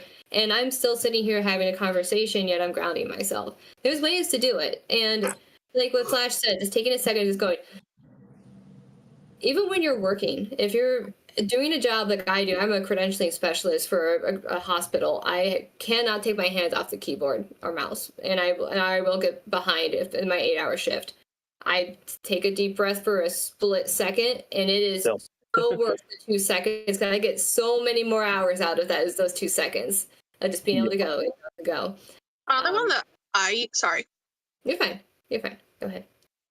I'll say one I use is, I don't know where this came from, but this is like an old school like hair tie that unravels. Getting something like this, especially neurodivergence, getting something like this that can roll, and you can just sit here and roll in between your fingers and focus on like which way is it rolling? Is it rolling in or out? Or like a stuffed animal and like squeezing it, feeling like, is it soft? Is it firm? Is it hard? Like I'm having a full-on conversation over here, and I've been rolling this for the past 30 minutes. But like, I'll have this, I'll be like, is it soft? Is it hard? Is it firm? Are there holes? What's the texture like? What's the pattern? Yeah, a lot of the times, like even during my classes last term, I get nervous when going in front of people. Like, for example, I was doing a live. I know this is off topic, but I was having a live. I was doing like fake auditions and stuff like that in my theater class. Apparently, I tend to grab my pants or put my hands in my pocket when I'm nervous, and I didn't notice I do that naturally. I didn't know that, but I also fiddle around with my necklace, and this is actually a brand new one. It's more of a I don't know if I can. It's more of a like a crystal or like a wood type, but I always grip something hard, and I just basically hold on tight or I fiddle with something. And I had like one of those, like, those anxiety rings that they have like the little chain on the inside and you can spin them. Those help me so much whenever I'm like, there's a big event, there's a lot of people, and in public, I usually try to fiddle with that. That way I can get my mind off of it. But it helped me a lot. And I usually just fiddle with something that I have on my body. That way I can keep myself calm. Or if if I'm getting like a headache or anything, and I'm talking about something and it's bringing me back, I'm just like, oh shit, something's happening, and I'm starting to get into that mode again. I had a lot of people like help bring me back from that. I've had that couple of times where I had episodes, and I haven't had one since. But I try to keep myself from doing that. And I do want to piggyback really quick. I'm so sorry, Shadow. Just to go straight off of what Taylor said. So what we're sharing right now, these are great. But I do want to also stress that if you are starting to feel the symptoms that we described earlier as a panic attack, it is so important for you to try your best to separate yourself from those situations. Your health is so much more important. Get away, do the breathing techniques. If those don't work, it is okay to try to find if you're at a con, first aid station, anyone, be like, what's wrong? I think I'm having a panic attack. They will help you.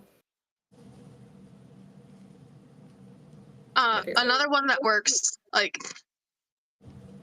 I don't know how to say this without saying like I'm encouraging something I'm not. People who pain stim, like they like push their nails into their hands and stuff. There is tools out there that, like, there's one on TikTok. I know, I live off of TikTok. It's a sensory stimmer, but it's purposely built so that way you can't cause lasting damage. You can do short, like it can Comfortable it's not actually harm you, is what that is. Yeah, it's uncomfortable. It's meant to help ground you and focus you. It has there's a clicker, it's a spinner, and it has like it's a texture thing that helps ground some people. And so having something that's like spiky that you can roll in your hands, that they're really awesome. And you can also shove those in your pocket. Like if you're afraid of it being seen, you can just put it in your pocket and roll it around. But honestly, you should never be ashamed of however you have to ground yourself. Just try to find a way that doesn't hurt yourself grounding yourself. Because I used to have some really bad methods. Like I would take my wrists and I would bang them on my knee to ground myself. Don't do that.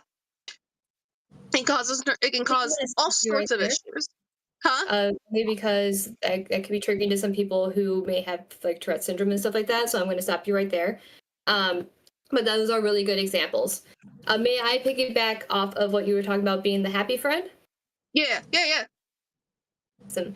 So one little unknown fact about me is I'm actually someone who is I'm actually a very traumatized person. I sometimes joke about it, it's just as a coping mechanism, but I am that happy friend. I'm that someone that a lot of people come to with their issues, and I'm more than okay with walking anyone through anything. I do not care. I have been through it myself.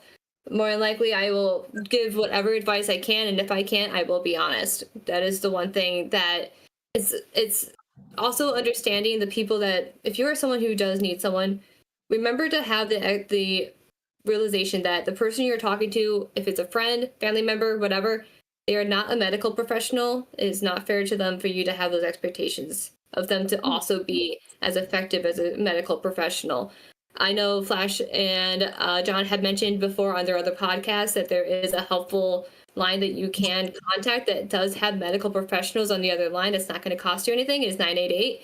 And a lot of states also have, if you're in any financial situations or having issues with medicine, healthcare, whatever, even your car breaks down and you have insurance but it's not covering it, etc., and it's going to affect you financially, 211 is also a fantastic line to get a hold of.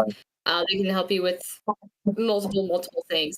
But going back to what I was talking about with being the happy friend in growing up, I know I've mentioned before that I do have CPTSD, and when it was at its worst, I was rated at 100% on that old rating scale.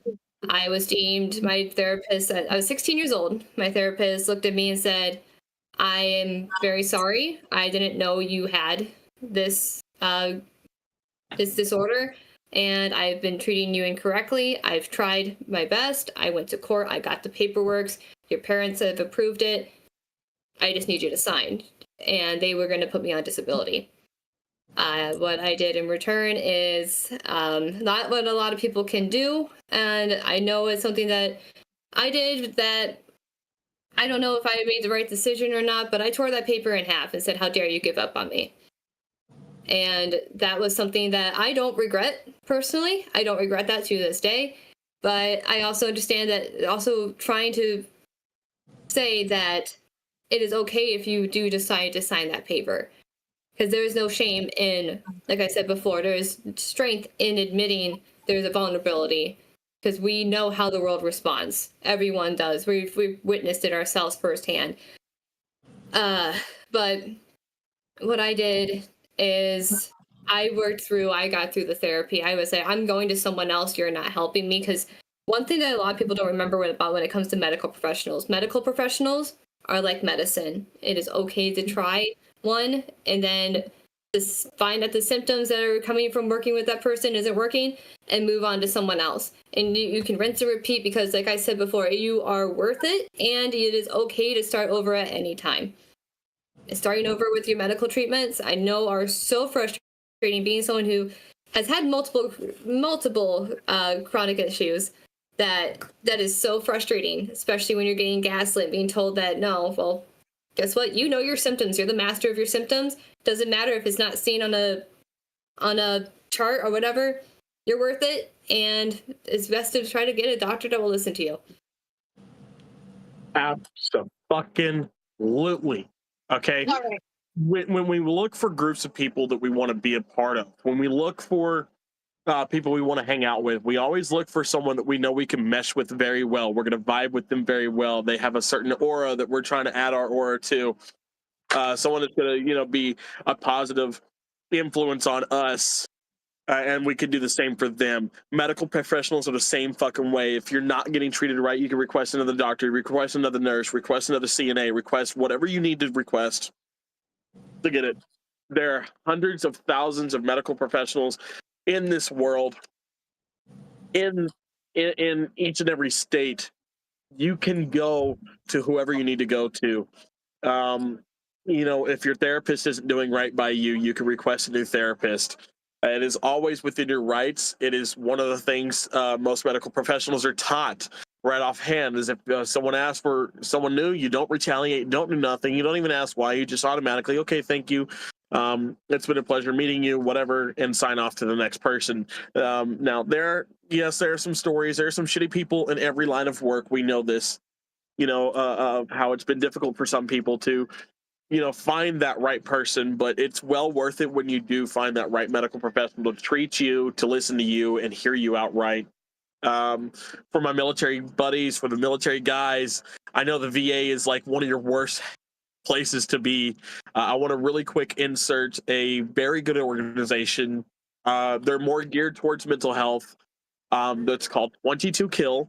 It is the number 22 and then kill. They mostly, like I said, it's mostly for mental health, mental wellness. They're a therapy company. They work well. They work specifically with veterans and their families. They're very good. I've gone through them before. I love this company to with every fiber of my being. Everything they do is for you guys. I know it's hard to find really good outlets for veterans, so that one is a really good one for you guys. 22 Kill comes from the 22 a day stigmatism, which, your military, you guys know, if y'all are listening to this in your military, you guys know that number's a hell of a lot higher than 22 a day. But it's the same group. 22 a day is also another good one. I think 22 Kill is a subsidiary of 22 a day that work more vigorously to get you guys the help that you need. So as a veteran, if you're looking for a place, 22 Kill, 22 a day, those are two very good groups. Because I know, I mean, going through the years with my dad, going through the VA, it is not always a great place to be. You're not always going to get the care that you're going to need. And in some VA facilities, you're not even going to get any amount of care at all. I know that's harsh for you guys. So there's one for you to use that is very well tested, very well thoughtful. So use that one should you need it. And again, for everybody else, 988. For the veterans, 988. For first responders, 988.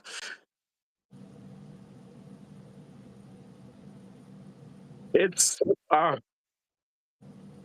they're phenomenal. You know, I've over on Two Captains. You guys will hear me say that I've gone through them myself before. I have. They're not there to put you in an institution. I know a big stigmatism when it comes to mental health is, well, if I talk about it, I'm going to be institutionalized. 988 is not there to institutionalize you. 988 is there to listen to you. They're there to help you, ground you, bring you back from the brink of the ledge that you are on, put you back on solid ground so that you can continue on doing whatever mission you have to do that day, whether it's get the laundry done, get up to go to work, call in for muster, you know, get back on the fire truck, get back in the squad car, whatever it is that you got to do that day. 988 is there to help you. The only time they will ever intervene is, of course, is the same time that anybody else should ever intervene, and that is when there's physical harm to you or someone else involved. 90 days So also, never- if you have any basic frustrations throughout the day as well, they can help you with anything. With that being I said, do don't- you have any more on this topic we wanted to discuss about the heavy topics you said we were in hit today before we move into lighter ones? I will say this is one thing that I do constantly as a way to bring someone back. Hopefully it can catch on camera. Snugs, stay right there. Hey Alexa, play Pink Pony Club. Just running across the doorway like a fucking idiot. Your door Oh, closed. this is funny. I love that. I've seen you do all the time. that.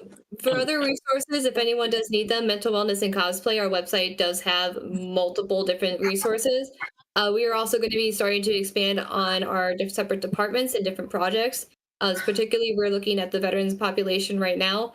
We're working with some of our partners on getting together some workshops for woodworking, metalworking, anything that involves like using your hands and just taking anything out on a project that you're making, a craft. And if you want to, we'll have a little dumpster on the side. You can throw it in there, break it however you want. Put your hard work into it and all your stress into this thing. You can keep it, you can use it, or you can destroy it. However way you want. Whatever way doesn't hurt you, we'll do it. But we're working with that right now. And getting If more. you're looking for volunteers, I'd like to throw my hat in the ring, please. Yes. I was gonna say cosplay race. I was gonna say, hit me up about that. That I would love to be part of that. No, but okay, a lighter subject that kind of goes with what we've been talking about, kind of. Things that you can do at a con that help out everybody. Okay. One of the things that you can do, anybody can be CPR certified. CPR is a great class to take, even if just for shits and giggles, you're bored, you want to do something, you want to learn a new skill, you can sign up. Just look for CPR classes near you on Google. You'll find about 50 different million ones of them. Sign up. They're typically not that expensive to go through. You get a little CPR identification card afterwards. You've learned a new skill, and hope to God you never have to use it. But hey, if you do, you're there and you're fully willing and ready to do so. Most CPR certifications last anywhere between a year or two, so you do need to get recertified. This is coming from a lifeguard, so I do have valid certification on this type of stuff. I was CPR certified, but I'll tell you from experience. Sorry, I'm talking fast. Let me slow down. Coming from experience, once you learn CPR, even if you're no longer CPR, it's something that sticks in your mind. Now, I'm not in any way condoning if you're not CPR certified anymore to jump in and do CPR, but if best way to explain, I can think of explain this. If push comes to shove and you have been CPR certified, that is something that is not going to leave your brain. It's gonna stick because you're gonna remember hey, this is a fight or flight moment. This is something I learned for this exact moment, and it's gonna kick in. Yep. Other skills that you can learn that are very helpful. There's not always, at least at the cons around me, there's not always someone there designated to help you fix your cosplay should anything happen. So learn those yourself. Learn how to use super glue, learn how to use EVA foam, learn how to sew, because you're going to be everybody's favorite fucking person. You put a little flag above you, a little sign above you that says cosplay repair. It's something I'm learning to do myself, so I can take my medic bag with me, fill it with a bunch of sewing supplies, glues, and everything else, along with band-aids and the stuff that I know how to use per my EMT training, that I can help out at cons with people. You're gonna be everyone's favorite person. There are several times where mishaps happen. One of my favorite stories of this, I'm getting ready to meet Diggle from Arrow. David Ramsey, for those of you that know the actor's name, I'm ready to meet him. I'm wearing a Flash suit, very show accurate Flash suit from the Flash show on the CW. And my buddy Carter's dressed up in my Jay Garrick suit that I loaned him. And unfortunately, the helmet falls to the ground, and not one, but both of the wings slip out and break on the helmet. Now, Carter is, of course, unfortunately just distraught, thinking I'm going to be pissed at him. I was very quickly like, well, one of them was already broken, so that's okay. I was pretty much going to retire Jay anyways after this one, so it's okay, don't worry. But as I bent down to pick up the pieces of my helmet, my pants split right there on the ass crack seam, and it was not just a little bitty one. No, I'm talking the split was this goddamn big. It went from taint to crack. Okay, it did the full split.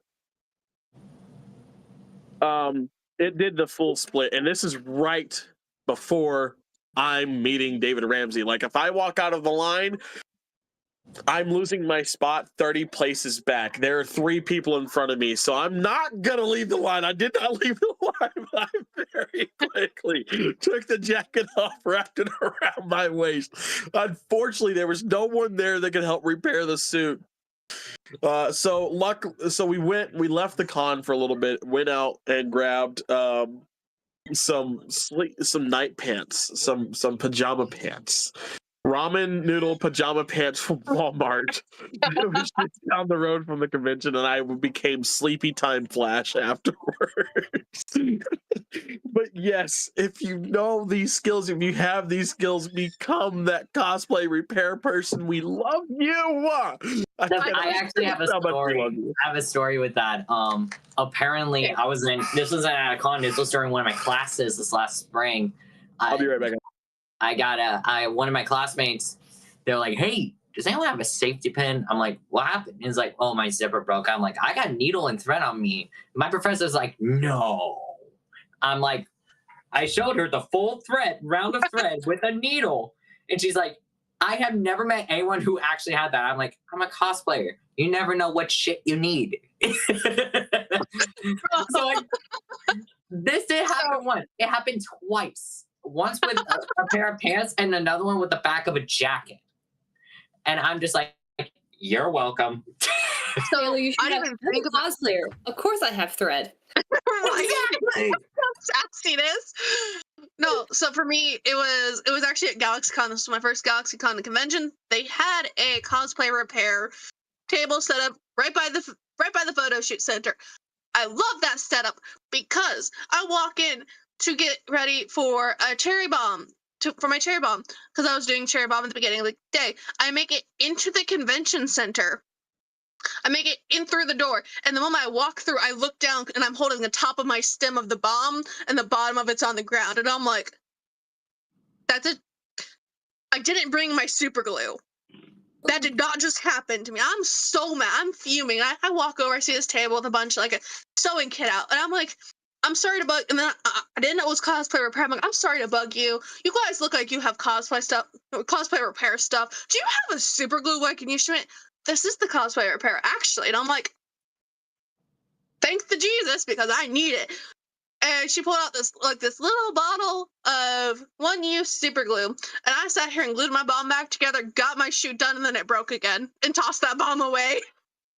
I tossed it in the trash. I said, I'm done with this.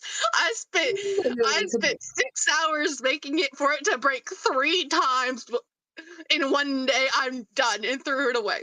The same convention, the same day, I switched into my Tamaki Amajiki cosplay because Cherry Bomb's cosplay, I'm in heels. For those of you who don't know, cosplay in heels at conventions is murder to your feet. Also, So- another tip. I was in heels from 7 a.m. to 3 p.m. By Always the time another I got trick. my photo shoot done, I'm hobbling, standing in line for an autograph. After the autograph happens, I turn to my boyfriend and go, "Give me the bag, give me the bag, give me the bag." Why? Because my knees are going to collapse. I had pushed my body so far, my knees were literally starting to buckle because my feet hurt so bad, my body refused to stand on them. So, me being the smart person I did, I packed a cosplay with flats. Tamaki. I pulled off to the side and unzipped my shoes right there and switched. And then waddled to the bathroom to change the rest of the way. But what I'm getting at was then I'm walking around in this cosplay. I have another photo shoot. I'm good. I'm golden. I go to sit down. And I'm like, these pants are kind of tight because I have very, very thick thighs. I don't know what a thigh gap is. They don't exist to me. So, sorry, my room light just got brighter all of a sudden. So, what happened was I got the photo shoot. I do fine. I have a photo shoot with a little kid who got so excited to see a Tamaki cosplayer. I'm doing the squats. I'm bending down. I'm on my knees. I'm having fun. This kid's having fun. Then I go do the My Hero photo shoot. We step on a giant Minetta. It was great. I have photos of it. I'll send to the Discord later for y'all to see. But and then we do our photo shoot. We're fine. We're vibing. And then I go sit down. And when I sit down, because I'm like, my feet really, really hurt right now. I'm going to sit down. You hear, and I look down from here's the thigh, and here's my knee, here's my thigh. From here to here, ripped. And I'm like, I don't have a spare pants that I can fit into because my Cherry Bomb pants were technically too tight, and getting back into them was not going to happen that day. And I'm like, I could ask them for a needle and thread, but now I just really want to go home because I don't want to walk up and be like, "Hey, I split my pants." And you can see my neon red boxers through these blue pants. And I'm like, That's why another tip is like, that's why whenever I do like walking around, I will always have tennis shoes on whenever I'm walking around. I don't walk around like specific shoes. Like if I'm like, oh, if I have class that day, I'm going in dress shoes because I'm being nice. But if I'm like walking around all day, no, Nikes. But I'm just like, for Katsu, I'm wearing my straight up combat security work boots because they're comfortable, and I've been in these for 10 hours straight, and I'm still fine. these are the shoes in question I'm that I gonna let switched you know into. now, Taylor. I'm gonna let you know now, Taylor. Get you some soul inserts just in case. Oh no, they do have them. They do have them. I prepped already. Okay. You mean like these? Yes, because my EMT boots, I was using those as my flight boots for my top blaster wedge Annalise this past weekend. And typically I'm fine in them. Like I've worked 48-hour shifts in those boots. Like it's nothing to me.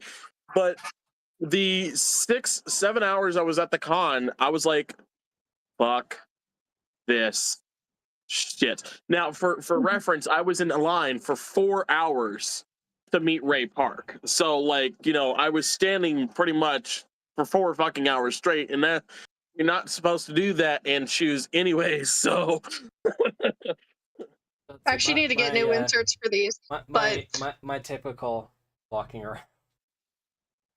These I are fear you. I fear for you. These are my cosplay shoes. These were an old pair of Nikes that the top ripped off of, and so I took a kanoof to. Wait, no, we're on YouTube. We won't get censored. I took a knife to, and I literally just like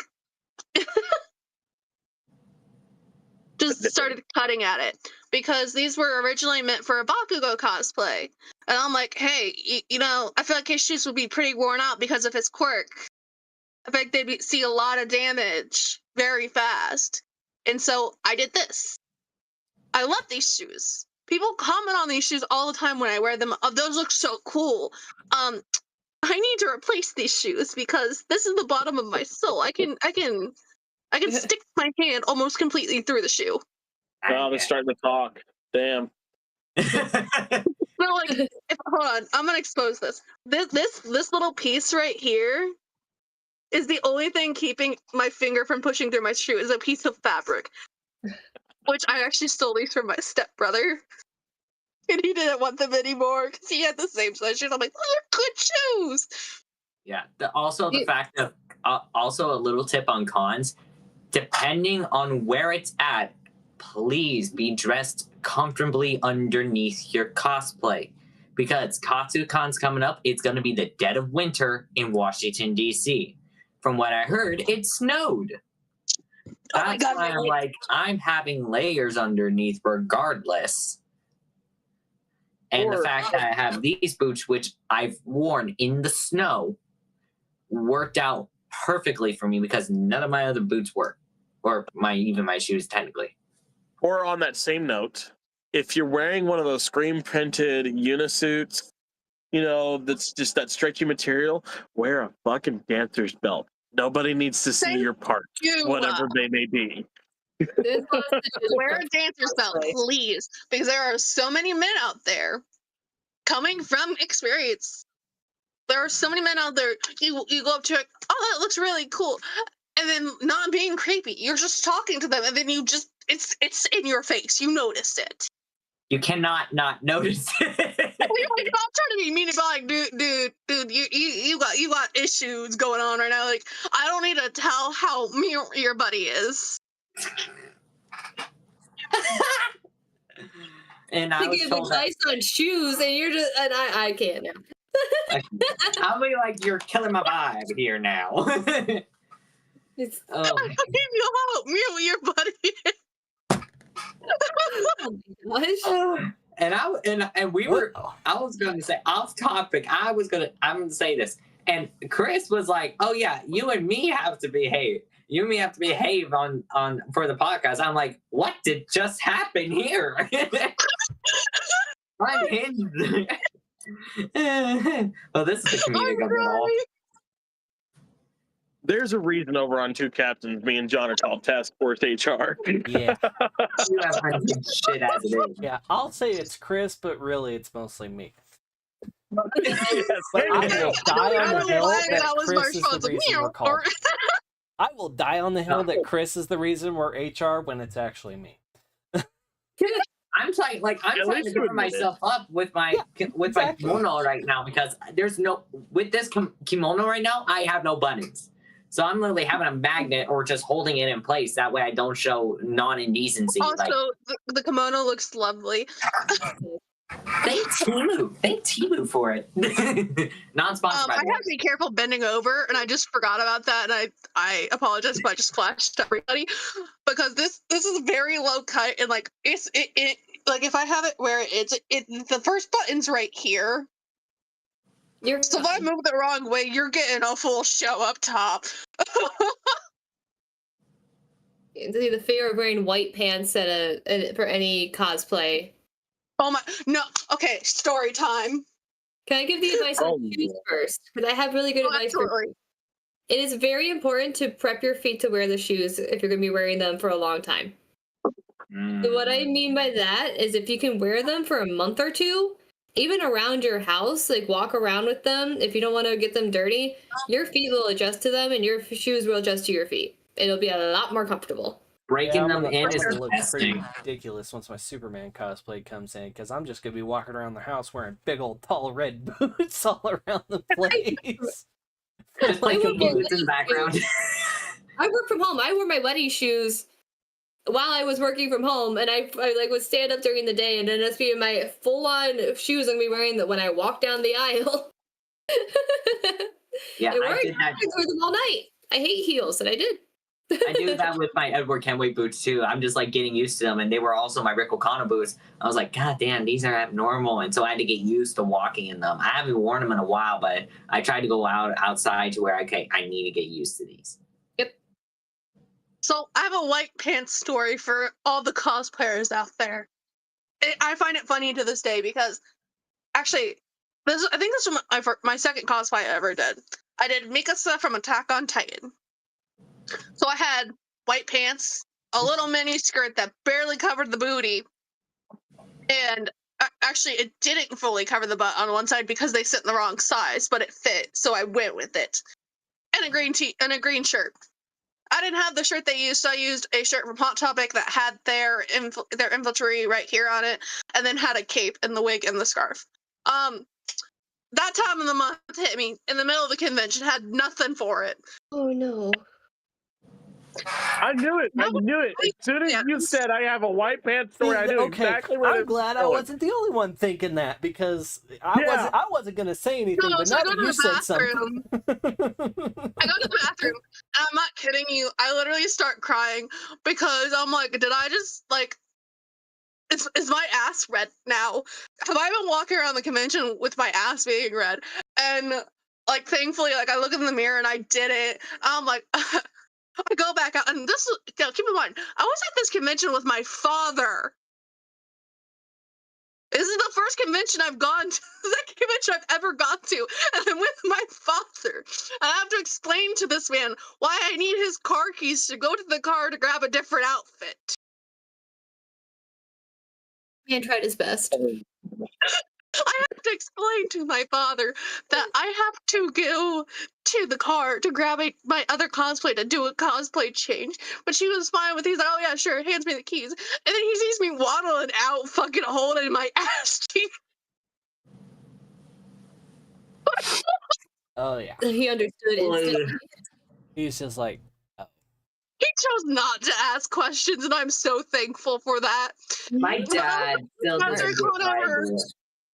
My first MasterCon ever got my period in the middle of it, and I'm just cupping a booty cheek, walking away, praying, because the skirt covered one side but didn't cover the other, so I'm cupping the other side, waddling away to the car, hoping to God that I don't bleed through from point A to point B. Mental wellness and cosplay has some extras of those if anyone does need them at a con. And I always have a zipper bracelet on that I let people play with if they need to for stems. Speaking of that, I mentioned that earlier. But I have come down. I went downstairs to my parents' bedroom in cosplay. My dad's like, what? And still doesn't get it. My mom loves it. My dad still doesn't get it. He thinks I look like an idiot. He thinks I look like an idiot. And I'm like, I'm a lovable idiot. That's why. All right. Chris just dipped. I was gonna say about time to wrap up because we're getting pretty close to the 2-hour mark, I believe. I mean, I'll say it. I don't care. But... Nothing to add. If that's okay. My parents are wanting food. They're getting hangry. Can I add one more thing before we end? I'll say we're not ending it until Chris gets back, but oh yeah, for sure. So I'll cover what is cosplay briefly, and I want to go into the behavioral parts of it because cosplay is a type of therapy that's called family systems therapy. If you don't know what that is, it works with your personality and even goes into your personality types and finds what parts of your life made you into who you are today. Cosplay is a great way to go through that. It's great for people who have trauma. It's great for working through, like, why do I relate to this character? Oh yeah, this situation. So if you're a content creator and that's something that you find that you're making content works really well for you, especially if you use characters that you relate to, you're able to be like, how would this character act in this situation that I went through? It is a very healthy and fantastic way to help work through and understand yourself. The more you understand yourself, the more you're able to ground yourself, the more you understand your emotions, the more you're able to get better warning signs and recognize the warning signs before you go into like having an episode. So if you don't have to make content when you're a cosplayer, of course, that is something that is a big stigma. You don't have to be a content creator. Content creation was something that kind of really came around when TikTok was a thing versus just posting pictures on Instagram. And that was 2020, 2019 when TikTok first started. It was We don't pretty have to do that. musically in 2016, but Okay, so even longer before that. The whole content creation thing is still very new. Cosplay's been around since early 1900s. Someone who's going to be 30 next week, next month, that hurt me. But it is a great way of exploring yourself, relating to a character. Even if you don't cosplay, you like a character, you like a TV show, you like even a family show or one of those reality TV shows. You find a character that you relate to, and you're able to see, oh, they went through something that's kind of similar to what I went through, and relate to that. It's called family systems therapy. It's fantastic. So if anyone's asking what cosplay is good for, there you go. all right. With that being said, any final notes before we end the episode tonight? We talked about a lot of stuff in a lot of time. I think we actually went over what we originally said we were going to do for an episode, so we got a little longer of an episode for our second episode. Yeah, here, I'll finish this out real quick, and then I'll hit the intro, exit, the outro. The outro. There we go. The Yeah, just make sure you take care of yourselves. Doesn't matter the type of situation. Just make sure you're taking care of yourself. Make sure you're taking care of you first. You come first. You know, mental health is very much a thing that you have to stay on top of. Your physical health and emotional health as well. So make sure you're taking care of yourself. Cosplay is for everyone. There's a space for you in cosplay. If you don't think there is, you're wrong, and it's a wrong opinion to have. So find a new opinion. Find something that works for you. Find a niche inside this community that works for you, because you're going to love it once you get inside of here. It's a lot more acceptable now than it was 20, 30 years ago. So you're not going to get as bullied now. And even if you do, you've got a plethora of cosplayers in behind you ready to stand with you and get those bullies out of there as quickly as possible. I'm one of them. You can find me over on TikTok, the guy that cosplays, and Instagram under the same name. So if you ever need to come talk to me, my DMs are more than open to anybody for any reason. One thing before the outro. Yeah. Remember, here at the Cosplay Confederation, you matter, you rock. If you ever need us, we always have open DMs on Instagram. Here on YouTube, you can always reach out to all of us during our lives, during our any times we post. We'll eventually be on Twitch. We'll eventually be on Spotify. And we'll eventually be on TikTok. If you ever need us, reach out. We are a big family. We created this podcast to be a family to help others. Okay, so join us. And with that, it's time for the outro. We created this for you. The Cosplay Confederation, the only confederacy accepted by history.